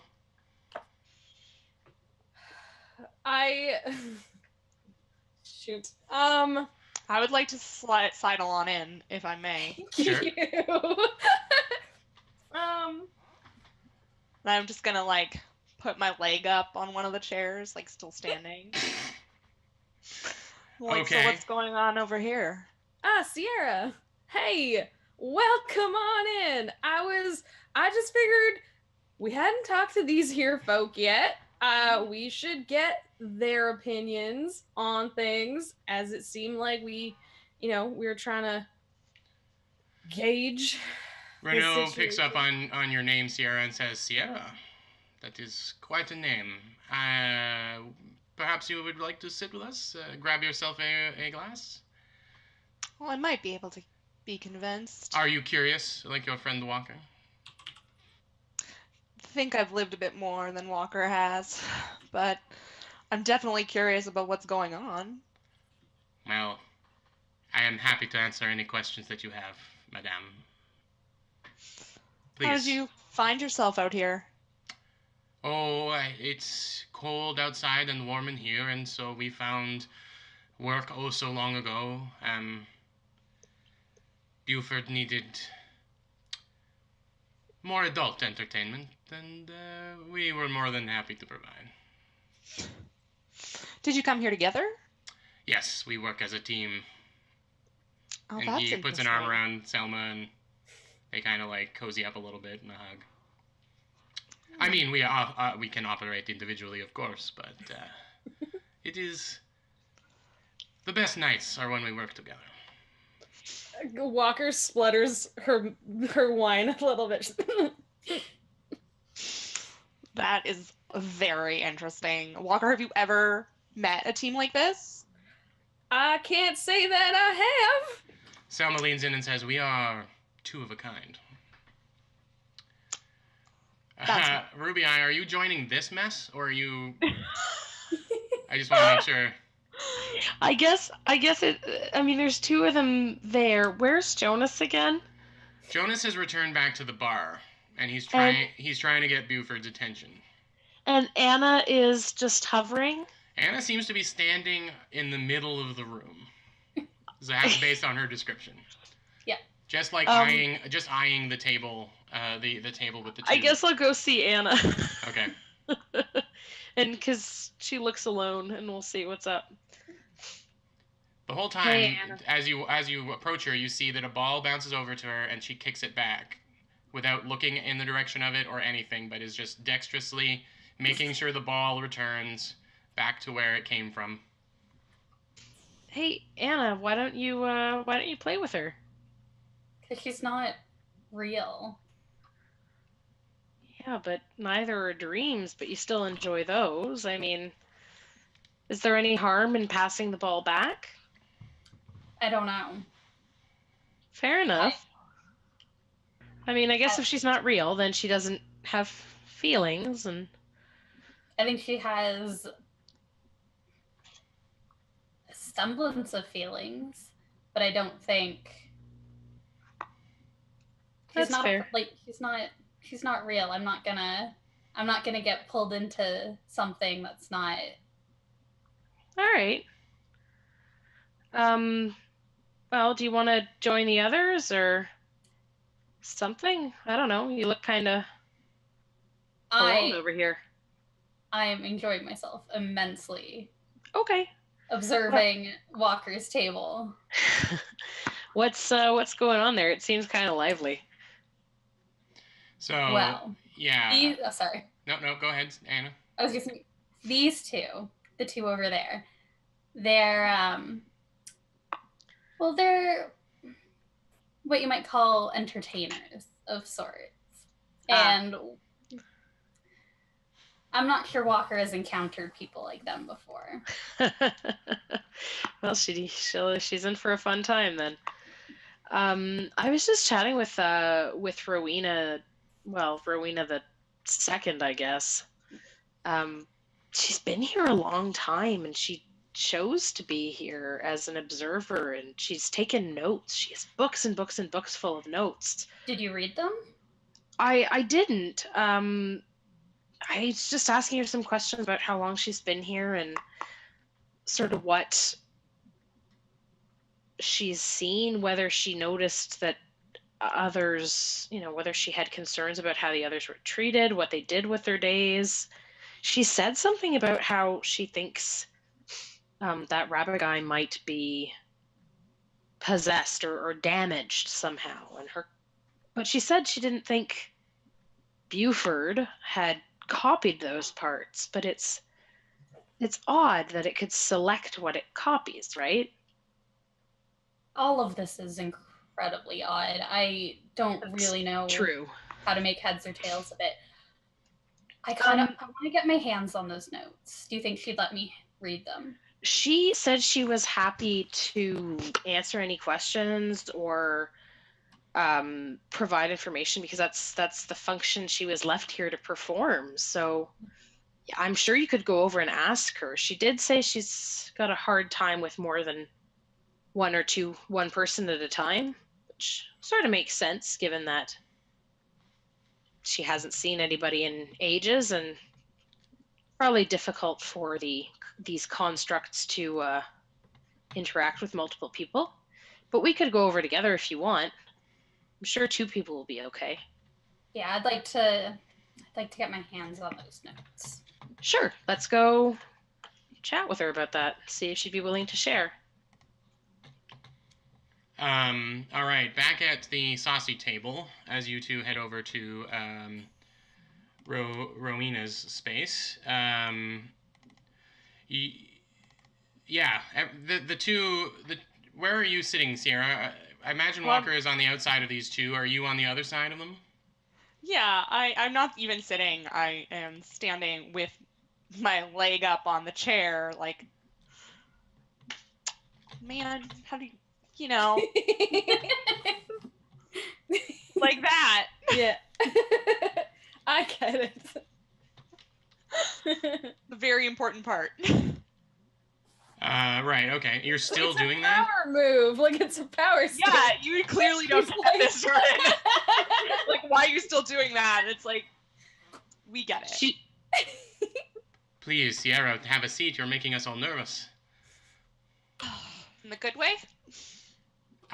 Oh, I see. This is a power move.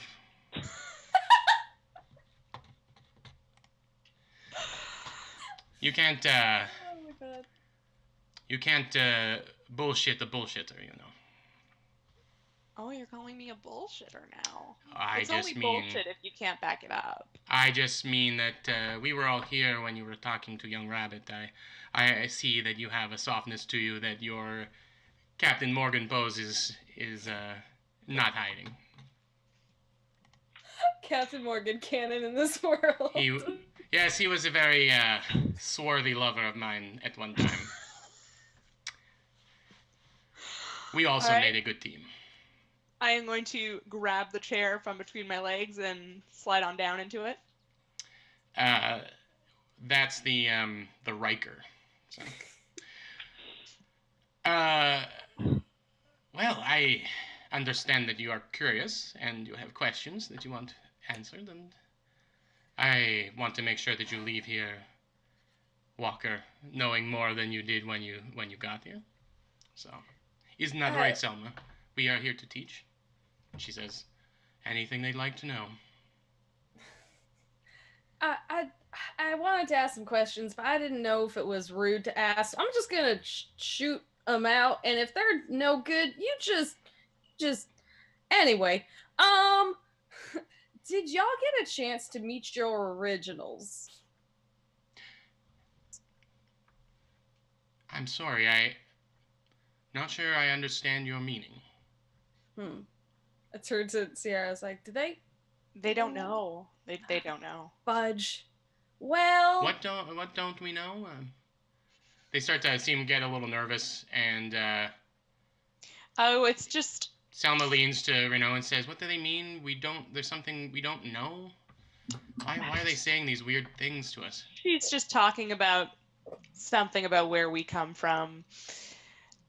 It's just a localism. It's just a slang term.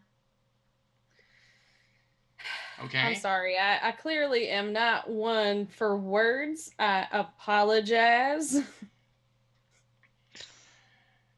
You make her nervous. Well. Yep, that's definitely the case on more than one level. There are many things we could do that don't involve talking.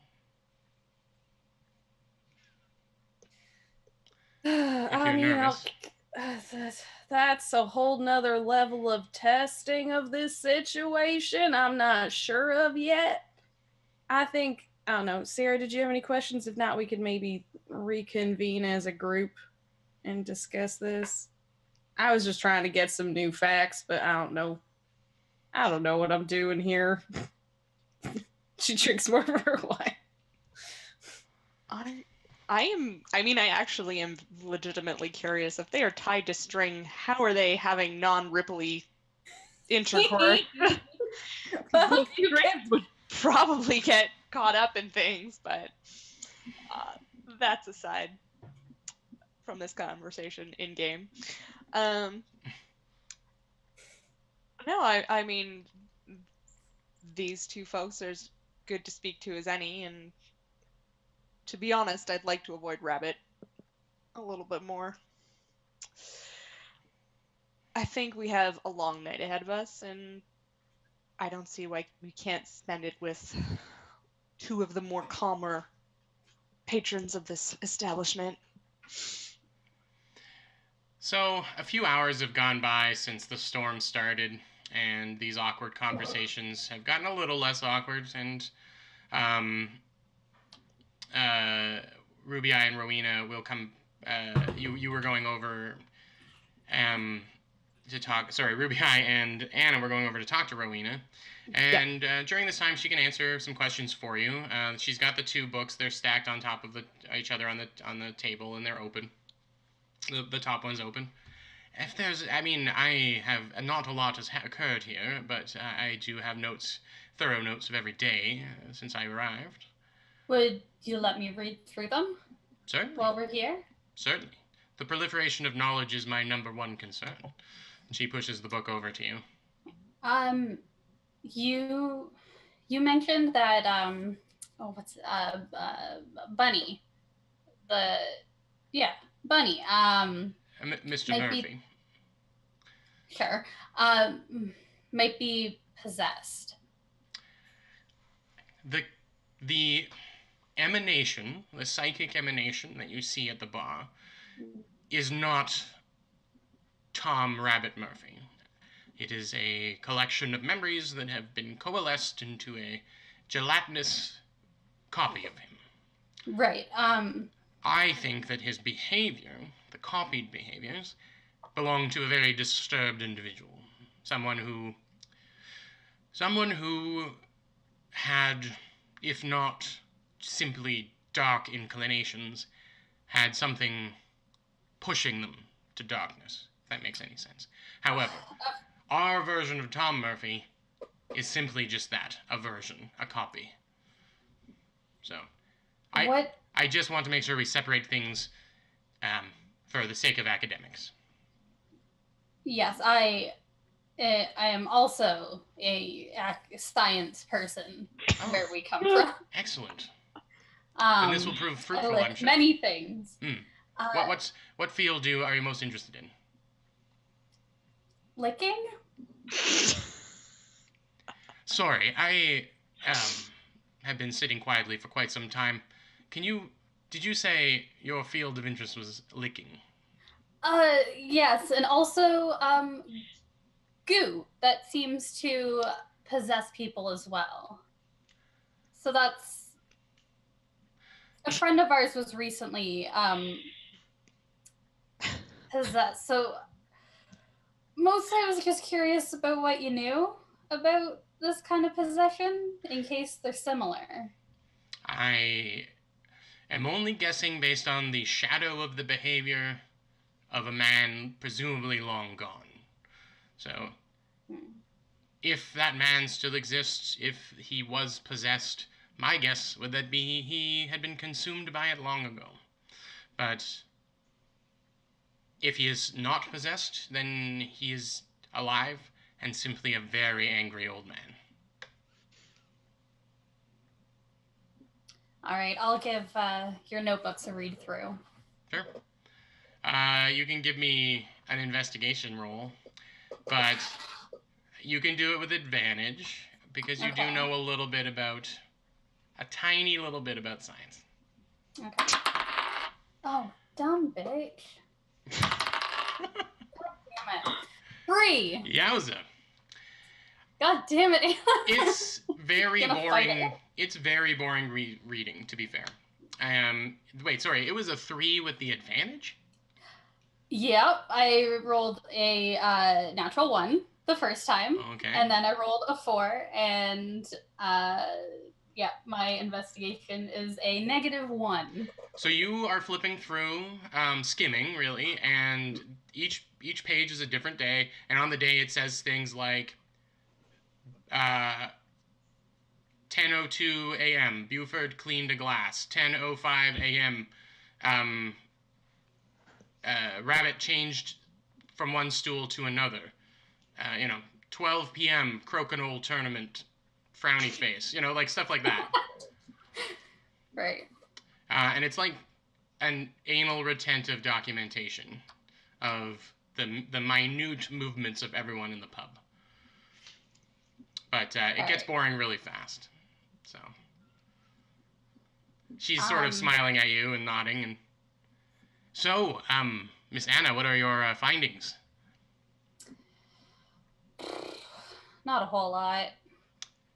Well, I think it's all open to interpretation. And she reaches out to grab, and her hand brushes against yours.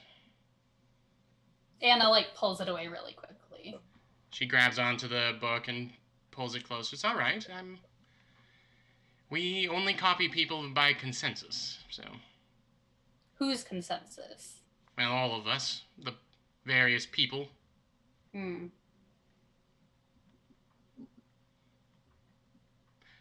So, I just kind of suppose leans back a little more. that's all. Did her hand feel normal? Does my hand feel normal? Yeah, Did Rowena's? And Rowena's hand had a very warm touch to it, like it had been holding on to a warm drink just recently. I can understand that this situation is very trying, and I don't expect you to trust any of us, or me, but I assure you in one night here and you'll see that we wish you no harm. In fact, quite the opposite. So, it's at this point that there is a loud knocking at the outside door. The storm is still going strong. Daylight is turning to night, and there is a heavy-fisted knock on the front door. And I think this is where we'll take our second break for the game. Bum, bum, bum. All right, so we'll be back in 10 minutes. Again, thanks for everyone chatting and talking about licking slime in the chat. That's really great. Please drop us a little tip or subscription if you're having a good time. And we'll be back in 10 minutes with the exciting conclusion of this episode. I hope it's exciting. See you all soon. Bye. Oh no, wait, stop! No, it's a joke. You're supposed to keep going. I was clicked away from you guys, so if one of your butts was on screen or something, there was nothing I could do to stop it. So, welcome back to my sassy group of players. We are rounding out episode 14 of Cold Iron, and yeah, where we left off, there was a heavy-handed knock at the door. And Buford, who is not caring about who sees his behavior right now, disappears behind the bar and slips up right near the door, and he says, "More people who need to be warm," and he opens the door up. And about half a dozen semi-familiar looking orc bandits push through into the saloon, flanking this elderly looking shaman orc that definitely resembles someone you've met before. The first orc through the door says, "Shut that door! We're commandeering your building for the night." "Someone took ours." And then that's when his eyes catch the rest of you, and he says, "Well, shit." And his hand is already on her Yeah. hip with it's not out yet. It's not drawn, but They've all got their hands on their swords, but they are not drawing them.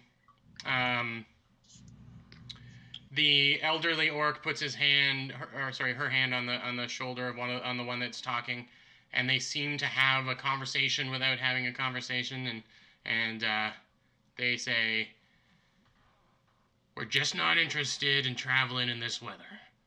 You have a warm place to stay, and so stay here we will. We're not interested in getting our asses handed to us again, so I'm offering a peace treaty for the evening. I suggest you take it."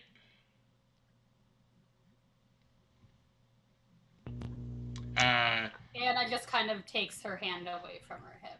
Buford says, are these friends of yours? We wouldn't put it that way. Right. Well, it's cold outside and it's warm in here, so we're going to make sure that they're comfy in the saloon. Would you large folks need rooms this evening? It's fine. We'll just stay down here. And they start pulling chairs over to one table in the corner. They pull a chair out from underneath the gnome acrobat, and he kind of like slips and falls on his butt. And he's like, "Hey, that's my chair. It's got my butt groove in it and everything." And I say, "Well, we needed another chair. Sorry, pal." Walker gets up and has her hand on her weapon, and she walks over, and she's like, "I think you're going to apologize to that gentleman." I just did. I would appreciate you keep your violent ways within 10 feet of us. Thank you very much. You said haven't just knocked a fella to the floor. I want to be standing up and going like 9 feet away from them. And just looking at them. Not doing anything else. I see you've got a mountain folk with you now. That's really good. That's really great. Let's just all be friends, keep a distance. We're fine here. Our weapons aren't drawn. It's just fucking cold outside and we need somewhere to stay. She just turns and helps the gnome back up. It's fine. I'm nimble. Yeah, I'm just used to sitting in that chair, but there's lots of other chairs. It's fine. And he actually goes over to the bar and collects his wife and daughter, and they all kind of go sit on the stools, haphazardly, or half-heartedly, watching what's going on. See, the gnome's fine. We're all fine.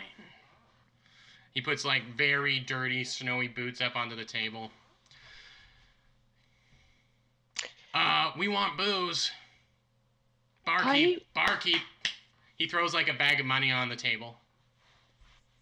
Booze, please, around for us and our friends. Buford, who's back behind the bar, leans over to anyone who's nearby. Is anyone nearby? Sure.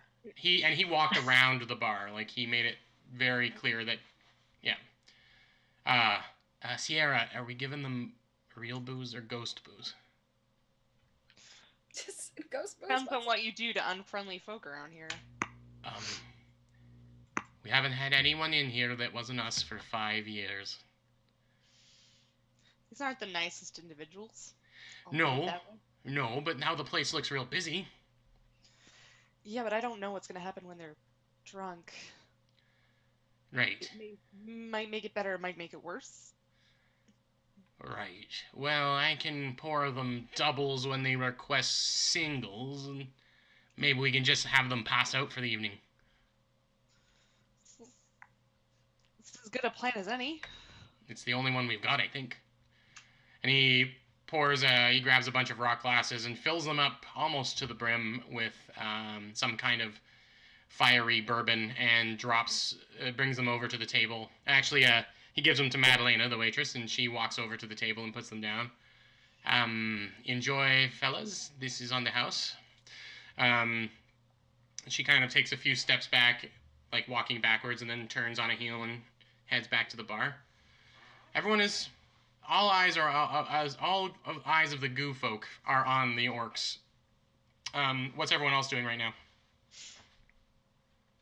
Anna wants to get close to Walker. Or Walker's standing.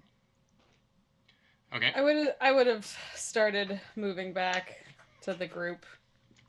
I'm gonna give the orcs one withering stare Sure. glare.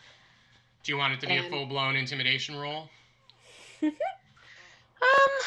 Not yet. Okay. Wait, hang on, let me check my stats. Do I? No. I have they're rude people, but I am not looking to pick a fight with them just yet. But I'm gonna give them the kind of stare that lets them know if they keep up this boorish behavior, there is going to be a problem. Okay. I will Without allow saying you. that. I will allow you to use your strength with your. Are you proficient with intimidation? I am not proficient. No. Okay. Well, I'd still let you do an intimidation check with your strength if you did want to, since that's more your speed and more probably what you would be doing. But if you don't want to flex right now, that is absolutely fine. I'm arguably better at persuasion than I am intimidation. But no, I won't flex. I'm just gonna give like a normal person sort of you done screwed up, jerks kind of stare. The seeming leader of the orcs kind of salutes you as you walk away and tosses back basically the whole rock glass of bourbon. That's cool. I'm gonna go join everybody else towards the bar.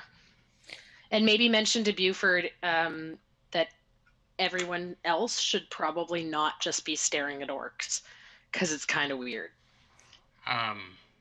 Well, I can only encourage them to not look, but if things remain quiet, then they'll return to their, Okay, ways. so they weren't like staring like creepy Children of the Corn. Everybody sort of. No, it was more like something Okay. something wild came into the bar and got everyone's attention. Yeah. Okay, I thought it was like this creepy. No. Like, Sorry, I hive didn't mean to mind make. stare. It's not like a Okay. haunted stare or anything like that. No. Cool. Well then, awesome. Keep it up, Buford. Good job. Basically, as soon as you're all gathered, they're all done their drinks. The lead orc slams his hand down on the table and says, "Another round. Get it over here." And another complimentary booze round is brought over. At this time, he after Madalena drops all the glasses on the table, he puts the bag of money onto the tray that she used, and he says, "Keep them coming."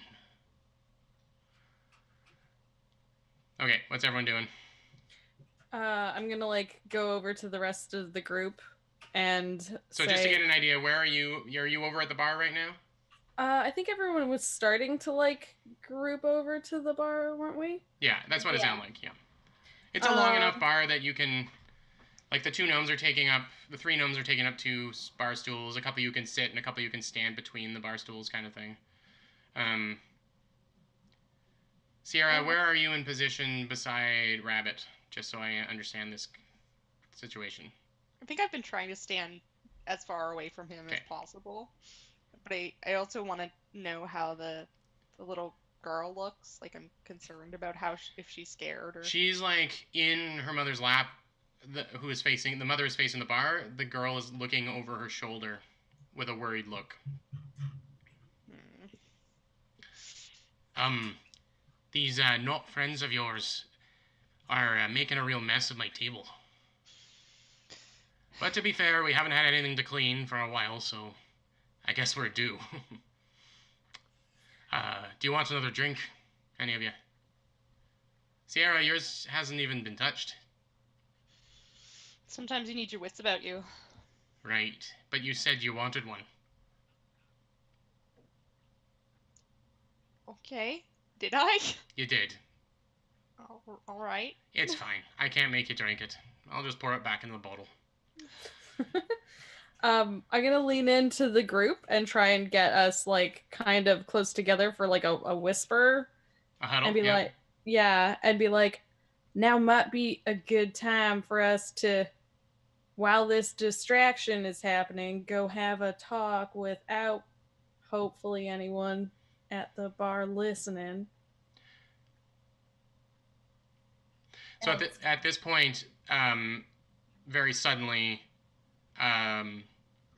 rabbit where Buford was before. He leans over the counter into your kind of huddle, and he says, "I think we can take him."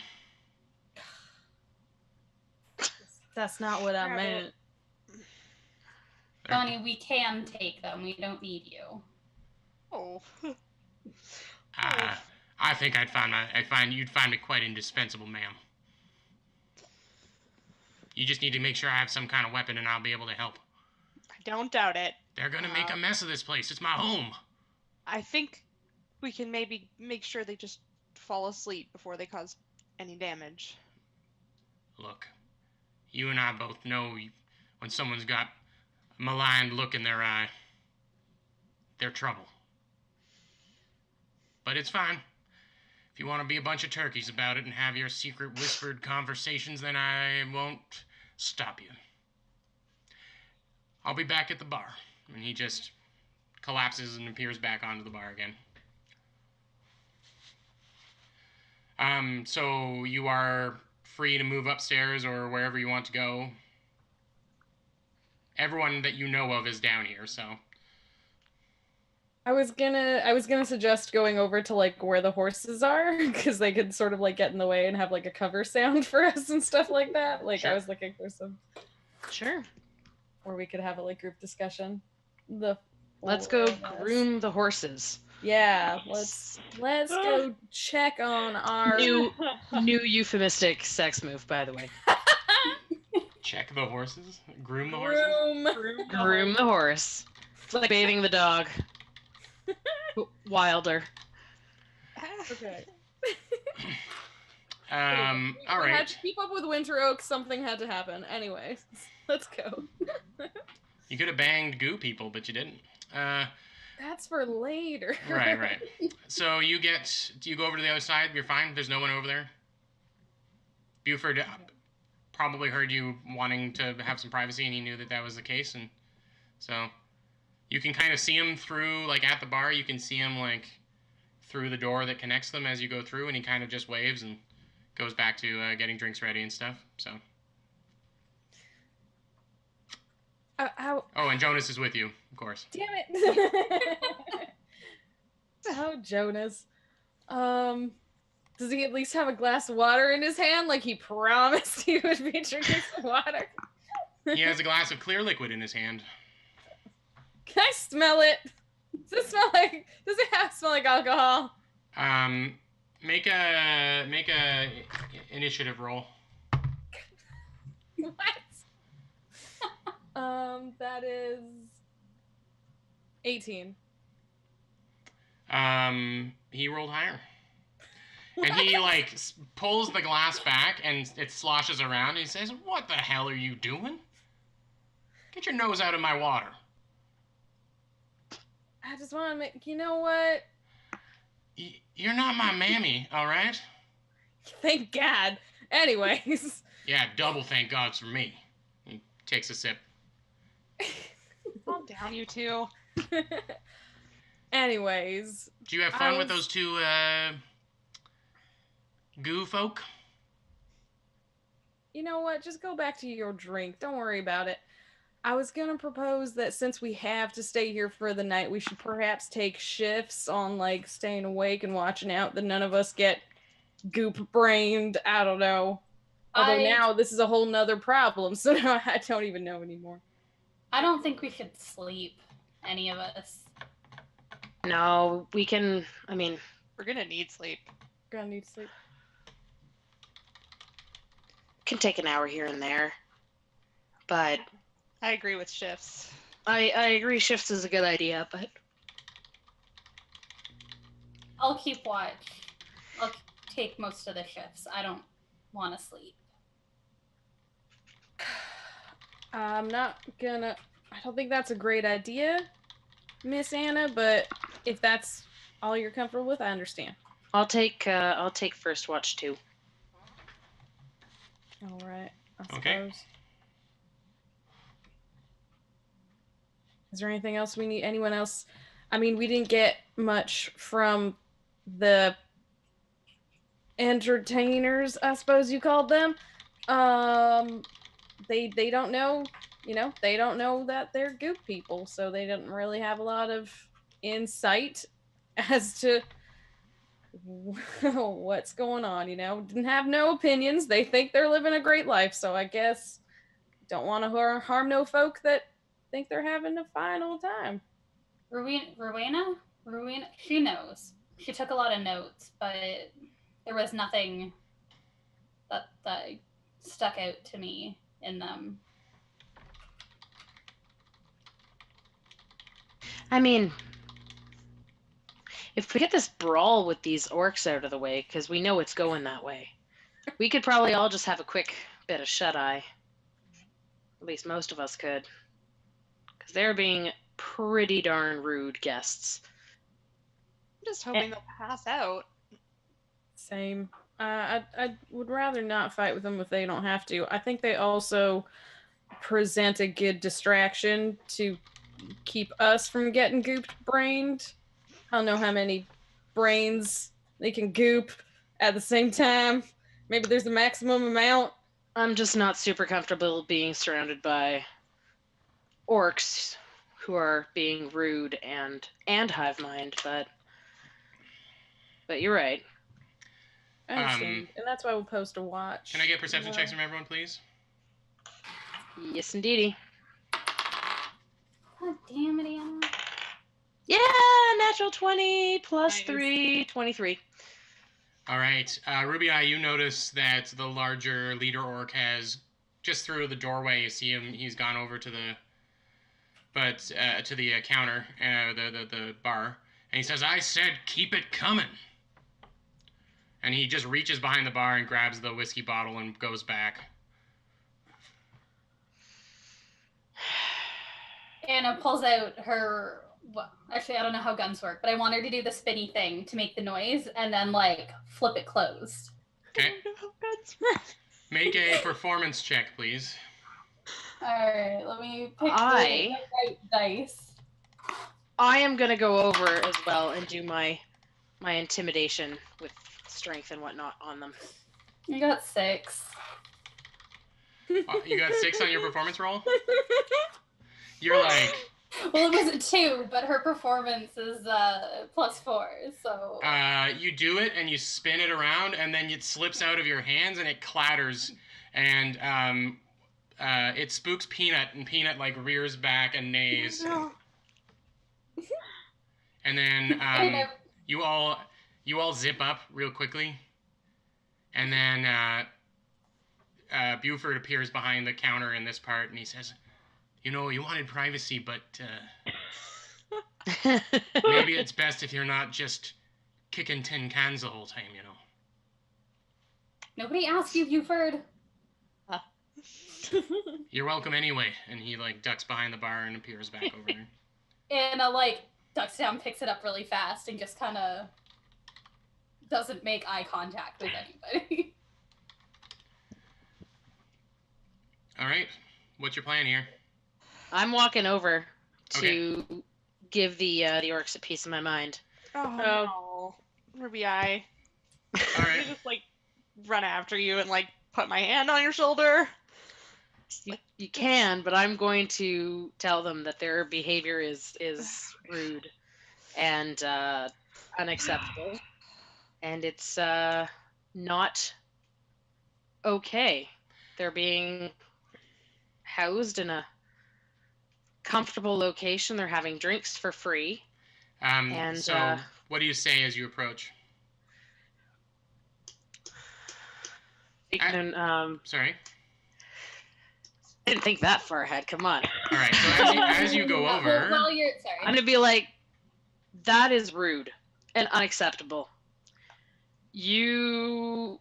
I don't take... Can't go behind the bar and take drinks, even though you think you've paid for them. It's not your house. It's not your saloon. You need to wait. Make an intimidation roll. So just make a roll with and add your strength bonus to it. Okay. Dang it. Hang on. Let's try that again. Okay, so that is 12 intimidation plus 1 for strength. No, where's my strength? Sorry, guys. Okay, that is 15. 11 plus 1 plus 3. There we go. So the lead orc is about to stand up to give you a piece of his mind too, and he puts his hands up and he says, "I'm not looking for a fight. That makes 2 of us. I'm not interested in getting manner lessons from some gem sniffer either." And he leans back in and he takes another swig out of his whiskey. At that point, Anna's like over there and behind Ruby Eye doing this stupid like arms crossed kind of. Are you interested in backing. making an intimidation check of your own? I am very interested. Okay. Come on, Anna. Don't let me down, girl. 16. You got a real scary friend over there.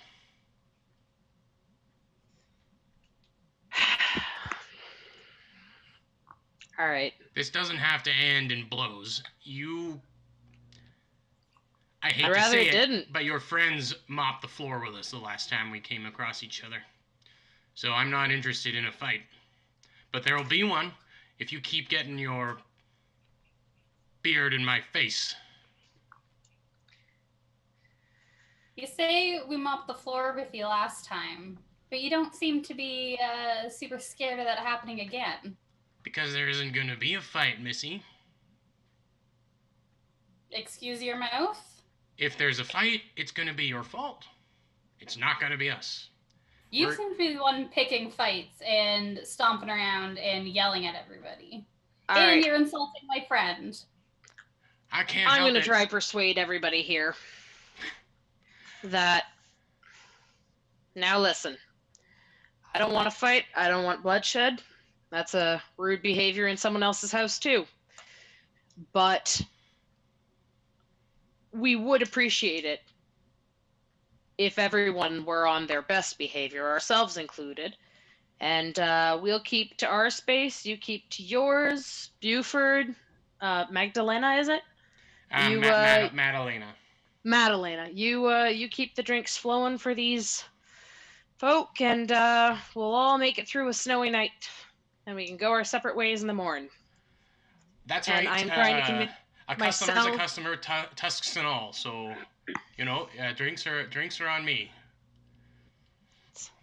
So that's very kind of you. So I think we should be on even better behavior then. And can I try my persuasion roll on that one? Sure. All right, let's do it, guys. We can... 9 plus 3, 12. I'm not particularly persuasive today. Can I help in some way? Ooh, thank you. Like, can I just sort of be like, yeah, we wouldn't want to, wipe the floor with you again? Oh, wait. I have proficiency on that. Sorry, so that's 15, actually. Sure, and Excuse me. Anna's been helping you out, so I'll let you do it with advantage as well. So roll again, just see if you do better. Okay. No. Heck no. I think, considering our previous circumstances, that I've been pretty well behaved. Sure, my boots are on the table. Sure, I was mad when there wasn't a drink coming sooner, but we made a space for ourselves at this saloon. We decided not to engage with you.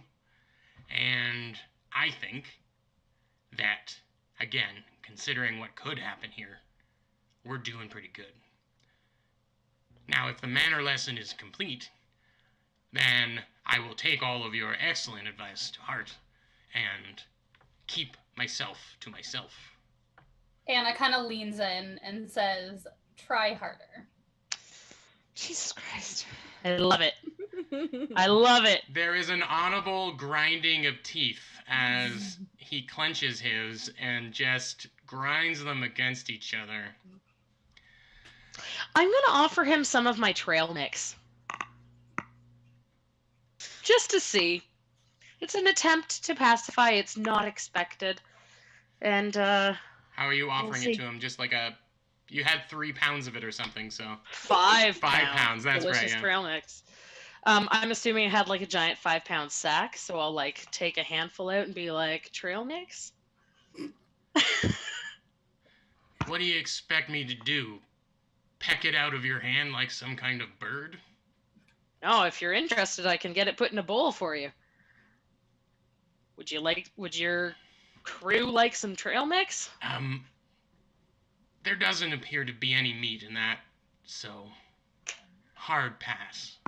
Nuts are full of protein and fat. All Just right. like a little, a healthy snack. Well, I'll give All right, you one no more. worries. That's more I'll for. give you one more disadvantaged persuasion roll, okay? Oh no, it's okay. But sure, I'll do a I'm disadvantage. sorry, I'm asking you to make one there, Ruby Eye. A disadvantaged one, please. Alrighty. So far, not good. Oh, so disadvantaged. Yeah, that's a 7. It's not good. That's the disadvantaged one. The other one was much better. He stands up. One hand slams down on the table. The other hand comes up and just slaps your hand, and the seed and all of the stuff just spills all over the place. I'm tired of being told what I should do and not do. I am sitting quietly with my companions, and I intend to stay here until the storm ends. You're the one bothering us now. Do you see? Do you understand? And that stone skull of yours? Anna pulls out her gun and puts it under his chin. No, you know what, Anna? Make another intimidation check with advantage. With advantage? Yeah, he's seen what these do, so. Okay. And sorry, Ruby, you can say something else or do something else. I 19. Oh. Okay. Look, I don't want any hand cannon pointed at my chin. I've been trying to be... peace treaty. That's what I said at the beginning when I came in here. Anna, you know what? As rude as these folk are, maybe, you know what? They're right. We have been bothering them. Let's take a step back. And I'm like gesturing, and we'll go plan something somewhere else. I pause for a second, and I look at the orc, and I say, try a little harder, and you won't have to see me again. And then I pull the gun away and reholster it and go with Ruby Eye. Because as much as I want to fight, they do have a point. We have been bugging them. They asked us to leave, and then we've been antagonizing. Right. That doesn't sound like me. Manners matter in D&D, guys. Super important. Manners maketh orc. So his hands stay up until the gun is being removed from his chin. And he stays standing with his hands up in the air until you guys leave. Presumably you back away. He starts scooping up as much as he can the trail mix that was knocked on the floor. And he goes over to the bar and he says, "Do you have a trash can of some variety?"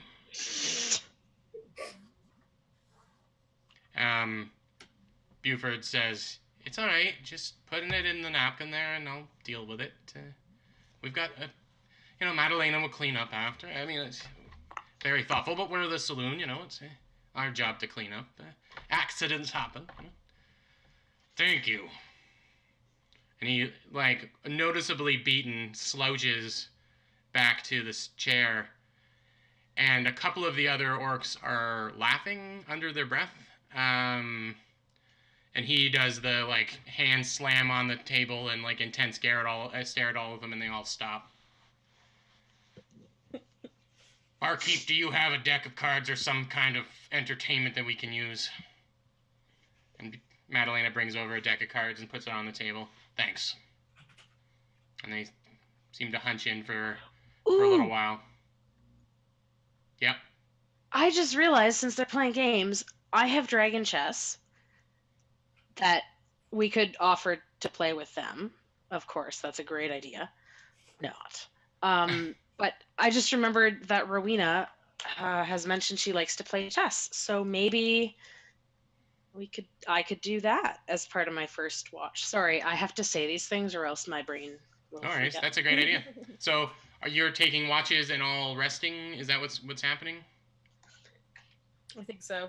I think that's the best. I mean, it's still not quite bedtime. There is like a little bit of time before, before real nighttime happens. So, if there's any more downtime type things or conversation you want to have, you're more than welcome to. I'll go watch Ruby I play chess.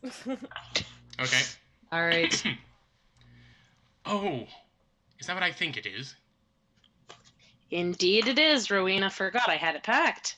Has that bastard been holding out on me this whole time and I've been forced to flick those stupid discs everywhere? No, this is mine. I mean, he may have been holding out on you, but this is my set. It's worth it to lug it around every now and then. Well, I remember you said you were a fan of chess. Would you like to play a game? I would love to. You're proficient with your gaming thing? Is that the idea? Oh God, no. Okay. No, I literally just I'm not good. It's just something I want to do to entertain myself with. All right, give me an intelligence roll, and I'll do one on her behalf. Haha, intelligence. What is that? Luna 4. Oh, well, that's actually pretty good. 18. So... all right. Your opening move is strong, and she is impressed. And the game kind of continues as you go. Jess, you said you were watching the chess game happen. Are you also? Is anything else? Is everyone keeping an eye on the orcs? I guess so, right? Yeah, Anna's kind of. I think she's gone over to sit with and observe, or at least observe the chess game, but like also keeping a very noticeable and direct eye on the orcs. Exactly, sort of like sitting like back a bit so you can like watch across. And so they know that she's watching. The leader orc is aggressively dealing another hand of poker and just like burning a hole in your eyes, staring at you, Anna. She blows him a kiss. Hand comes up and he mimes catching it. And then he throws it on the ground. And you see him lift his boot and just stomp it. With real stomp noises. Well. And then he goes back to looking at his hand of cards. Sierra, what are you doing? I don't like any of this nonsense that you get yourselves into. I think everyone's calmed down, so I feel a lot better, and I would probably want to take some sleep. Who do we have on the first watch? Anna doesn't plan on sleeping. Oh, God. I don't feel like I can sleep because I feel like Anna's going to cause trouble with Ruby Eye. Ruby Eye backed away once it was pointed out that she was being, rude as well. So Ruby Eye is fairly trustworthy. I'm just going to ask Walker, like, quietly, like, do we think we can leave them alone? I think Ruby has a point. She, even upon having food snapped out of her hand, did de-escalate the situation afterwards. So I think, they're not gonna start nothing, hopefully. They're not gonna not participate if things start.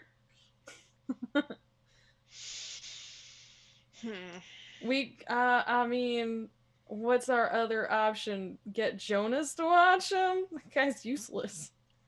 Jonas is actually at the bar, still drinking that clear liquid that he says is water.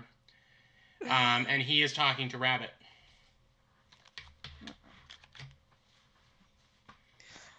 They're both facing away. Rabbit seems to be facing forward, but is answering whatever Jonas is asking. Okay, well, I need some sleep. This has been a really weird, long day. I guess we'll probably hear if someone starts a fight. Yeah. I mean, Miss Anna's guns are pretty loud. I think if anything goes off, I feel like we'll know.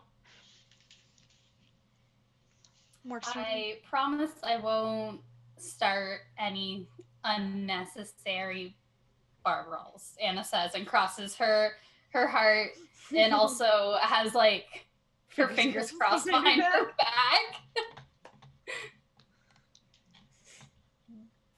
Well, I have no interest in fighting, at least not now. Our priority is to get out of here and continue exploring, so I'm just here to keep watch, and you guys might want to sleep closer to the stairs and leave your doors cracked a bit so you can keep your ears peeled just in case something goes wrong, but don't plan on it.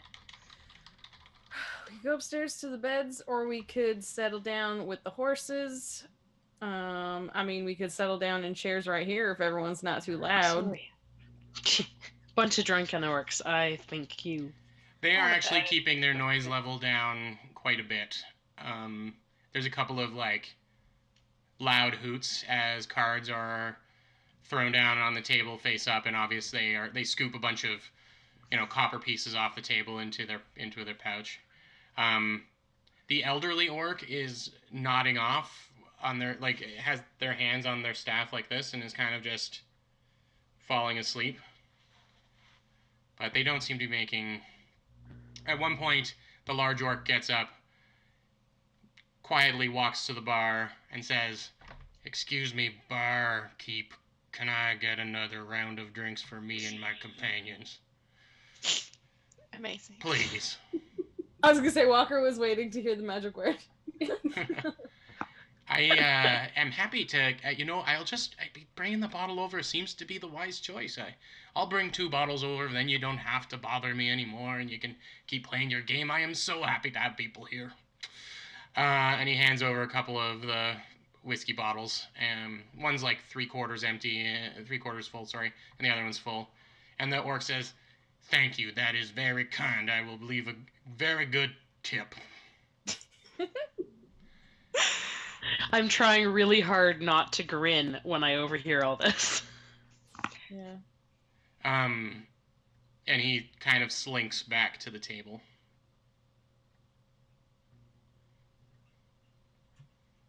I'm gonna flash a thumbs up and a little eye wink at Anna, but subtly because I don't want to draw the ire of. Make a sleight of hand roll. Oh shoot! All right, hold up. It could be worse. 14. 14? Yeah, that's good enough. The orcs aren't paying attention. Your signal to Anna goes unnoticed. Anna, are you signaling back?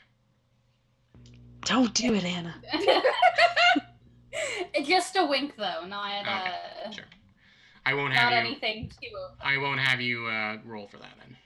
Listen, that's like the one thing she's really good at. Winking? Well, sleight of hand. No, it's winking. It's her one talent. So at this point, Jonas patting Tom on the back and pushes the rest of his water over towards him, and then comes to join you at the table. What an interesting fella. That's a word for him. Yeah, I think he needs a handful of hugs at least. I gave him the pat on the back. That's about as far as I can go. He wasn't sticky though, so that's reassuring. You shake his hand. I greet everyone with a handshake. I don't want to go downstairs right now. That's okay. I didn't feel my brain getting frazzled, if that's what you're asking. I wasn't asking. Just stating. I'm sorry if I was rude earlier. It's alright. We were doing something that wasn't working on a train, and there was a bar, and it reminded me of home. So, I got shit-faced, and I'm sorry. Are you homesick? who isn't homesick? We're on the open road all the time. I mean, I haven't gotten back to work just yet, but I'm gonna be back on, putting down rails, and so it's just laborer life. And this train, all it's doing is taking us further from home. So yeah, I mean, the little commissary on the train's all right, but it's not the same as a real, rootin' tootin' saloon. So, not that this is a real one either, but close enough. It's a fine simulation. Anyway, I was just trying to say sorry for not being 100% aware of what was going on for a bunch of this past day. I blame it. The cause is the drink, but I blame myself. There's no need to worry. Great. Since we're staying here, can I have one more drink? You're gonna go to sleep afterwards. I kind of just want to just pass out in a chair. That's what I used to do back home. If it'll make you happy. I'm a light sleeper, so if the orcs start making noise, I'll wake up. What is so funny? Nothing's funny. It's just nice to see someone reminded of home. Right. Well, I assume that none of you live on the train full time, so presumably you've got homes waiting for you as well. You're not correct, but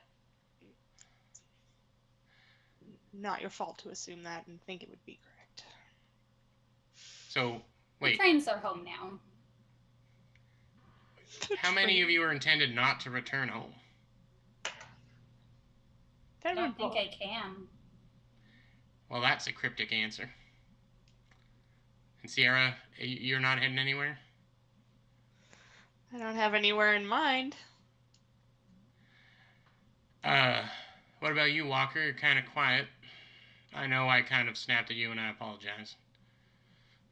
It's fine. You're an adult. You can do what you want. I mean, it's not so much a place as a people. I want to get back and visit at some point, but place don't matter none. Fair enough. I was kind of hoping that we would get to know each other on this trip, but there's been a lot of nonsense that's been going on, so obviously we've struggled with that, and it seems like perhaps I'm not the person you want to talk to, and that's also okay. It's not your fault. It just seems like we come across a lot of ghosts and goops. It's true. There seems to be an excess amount of those in these parts, and I'm starting to get suspicious. Just now, I'm starting to get suspicious. Well, you got there eventually. I have to say, though, I don't mind this goop. You mean the bar? That's right. The Goopy Saloon. I mean, it seems benign, but I'm not entirely convinced it is. I feel as though a creature of that size could have overwhelmed us very easily in that basement. It had flippers and whatnot shooting out at all angles. I'm sure it could have slapped any one of us down. And it didn't. It gave away its only weapons. That's not the sign of someone that's looking to harm someone else. These orcs, though, they ignored that weapon barrel at the front. Sure, we did too, but we didn't know. Next time I come, my weapon's going right in that barrel. And I am coming back. This place, their booze is real, so... Or if it's fake, it still works real good. But what's your opinion on if we should allow other folk to come into it, not knowing that they might get copied, you know? Like, it's just... I got nothing against... Buford has been fine. Been fine to us, but, you know, it's... doesn't seem all right to go copying people without their permission. I strongly agree with that sentiment. But, I mean, Buford has appeared to listened to your plea. I don't know. This is, I guess, a difficult thing for all of us, considering recent events. But I might suggest that we attempt to trust this one goop. I mean, I don't think we should invite anyone back to the Frosted Rose anytime soon. Not obviously. I think we need to bring Lunabelle back here. She'll lose her shit. She'll think it's the best. But beyond someone we trust implicitly, you know. Anyway, we don't have to be friends, you and I. Like, I mean, all of you and me. I just feel like we're wired together in this, and I came along because I wanted to help. So I don't think I have been much use, but I think you're worrying too much, and everything is all right. Well, then I would like to reflect that back to you and say that I think maybe we worry a little less about the Goopy Saloon, and maybe try and, you know, it would be nice to have a place that we knew was safe to go that wasn't the train. That's what I'm thinking. That sounds reasonable. I'm not too concerned about this place. Buford's has reassured me fairly well. There you go. The dwarves seem to be getting along. So, I mean, maybe the rest of us can try. Hell, Buford is serving orcs. Just a bunch of asshole orcs that kick the door down, and he's doing it with a smile. I mean, he's either the most underhanded, evil mastermind of all time, or he actually just cares about this place. And also is maybe an idiot. But that's fine. I mean, weren't you fighting these folks like a few days back? And now they're sitting here playing cards, drinking whiskey? It's not a bad message to pass along. Yes, you had to scream at them and point a gun at their leader, but it's called baby steps. Anyway, I'll think of it. Look, that's just one extremely drunk man's opinion, and I don't expect you ladies to give it any quarter, but, you know, I feel safe here, so, but maybe that's nostalgia speaking, but whatever. I'm glad you feel safe. I will do what I can to make sure that all of you feel safe, too. I mean, Miss Anna, I'm glad those guns are pointed somewhere else. Jordan, at any point was Jonas out of our sight, or did he fall asleep, or is there any way I can, like, look at him and analyze if this is, like, an honest drunken speech, or The diatribe of a goopy boy? Is that what you're asking? Did he get, Say did me? he get group snatched? I will allow you to perform an insight check on your friend Jonas. Okay. Oh no, I rolled a 2. No! Can we all roll some insight, though? Because we're all listening to this? Are you all suspicious of what he's saying? Anna's very suspicious. I'm not. We're all writing it in the chat. I'm totally okay with it. Yeah, sure. I'll either let Jess have advantage on it, or Anna, you can roll. One of the two. It was insight. Yeah. I have pretty good insight. Do you mind if I roll, Walker? Go for it. Okay. 18. Yeah. He's slurring his words, and he probably wasn't drinking as much water as you would have liked. But as far as you can tell, this is Jonas. Okay. Walker, can you give me a perception roll, please? That's better. That's 22. I imagine that you are looking for the little red thread that connects, because there has to be one by the rules. And you kind of surreptitiously duck your head around the table and look down at Jonas's feet. Nothing. Okay. I feel like me and Anna trade, like, looks. Yeah. He seems to be Like a little shrug, kind of like. Yeah. He seems to be a good, honest farm boy, just trying to make friends. All right. Aww. And no one in Progress or Winter Oak trusts him. Okay, I trust. I trust normally. him. I don't necessarily trust his judgment. Mm-hmm.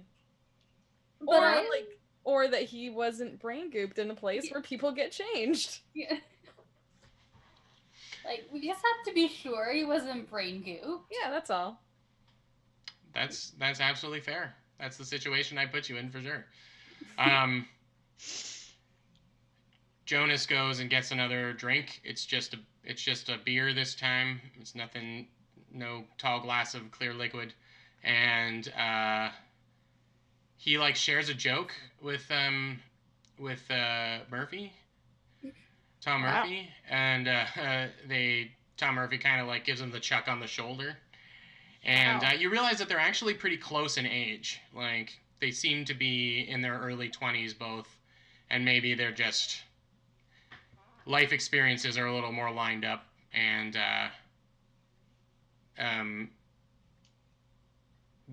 Tom kind of like gives him the back pat as he walks away back to the table. All right, I'll stay down here if you ladies want to go and rest. Maybe someone with a little bit of better observation skills might be best to stick with me, but I don't think these orcs are going to cause any trouble. And he nudges his head over, and two of them have passed out at the table.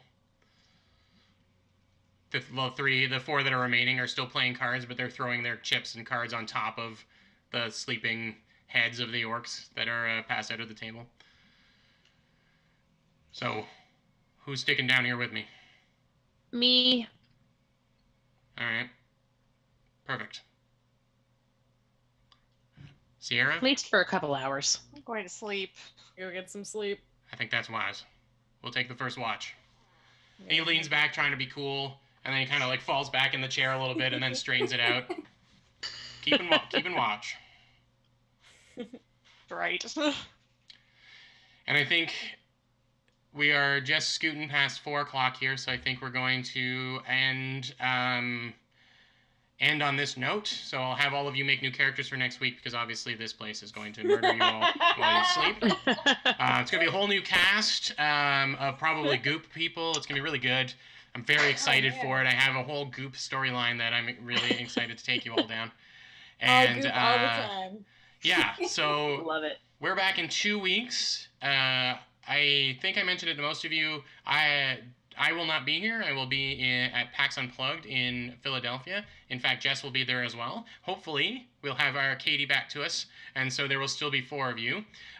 What's going to happen next time is that Alicia is going to take over, and she's going to run her own interesting side story type thing, and it should be really good. I'm looking forward to seeing what she comes up with. We chatted about it a little bit, but obviously. But yeah, I'm very excited to see what she does in a couple weeks. She has her own Cold Iron game next Saturday. Same Iron time, same Iron channel, 1 to 4, and that'll be, of course, the raunchy as fuck Winter Oak crew, which we have come to love, of course. So tune in next Saturday. Also, Queer Questers is back on Wednesday, so please tune in to episode 3 of Queer Questers. I think they have out-cuted us as far as like our sweetness of our game by like 1,000 miles. Everyone is just so like bashful and sweet. It's so cute. So cute. So, and they are hunting down's not even the right word. They're trying to snuggle a bunch of baby displacer kittens. Yeah. So that's their story now. It's just like snuggling kittens for 2 hours, and it is, no joke, very fun to watch. So I really recommend checking out Queer Questers. And yeah, so I guess you'll see me again in a month. That seems insane. But know that I'll be watching over you like so many Goop boys. So please, Goop away. Goop, goop-a-doop. All right. Goopy boys. On that weird note, good night, or good afternoon, good evening, and good night, everyone. And we will see you all on the flippy flop. I need to stop talking. Have a good night. Bye. Bye. Thanks for watching. Bye.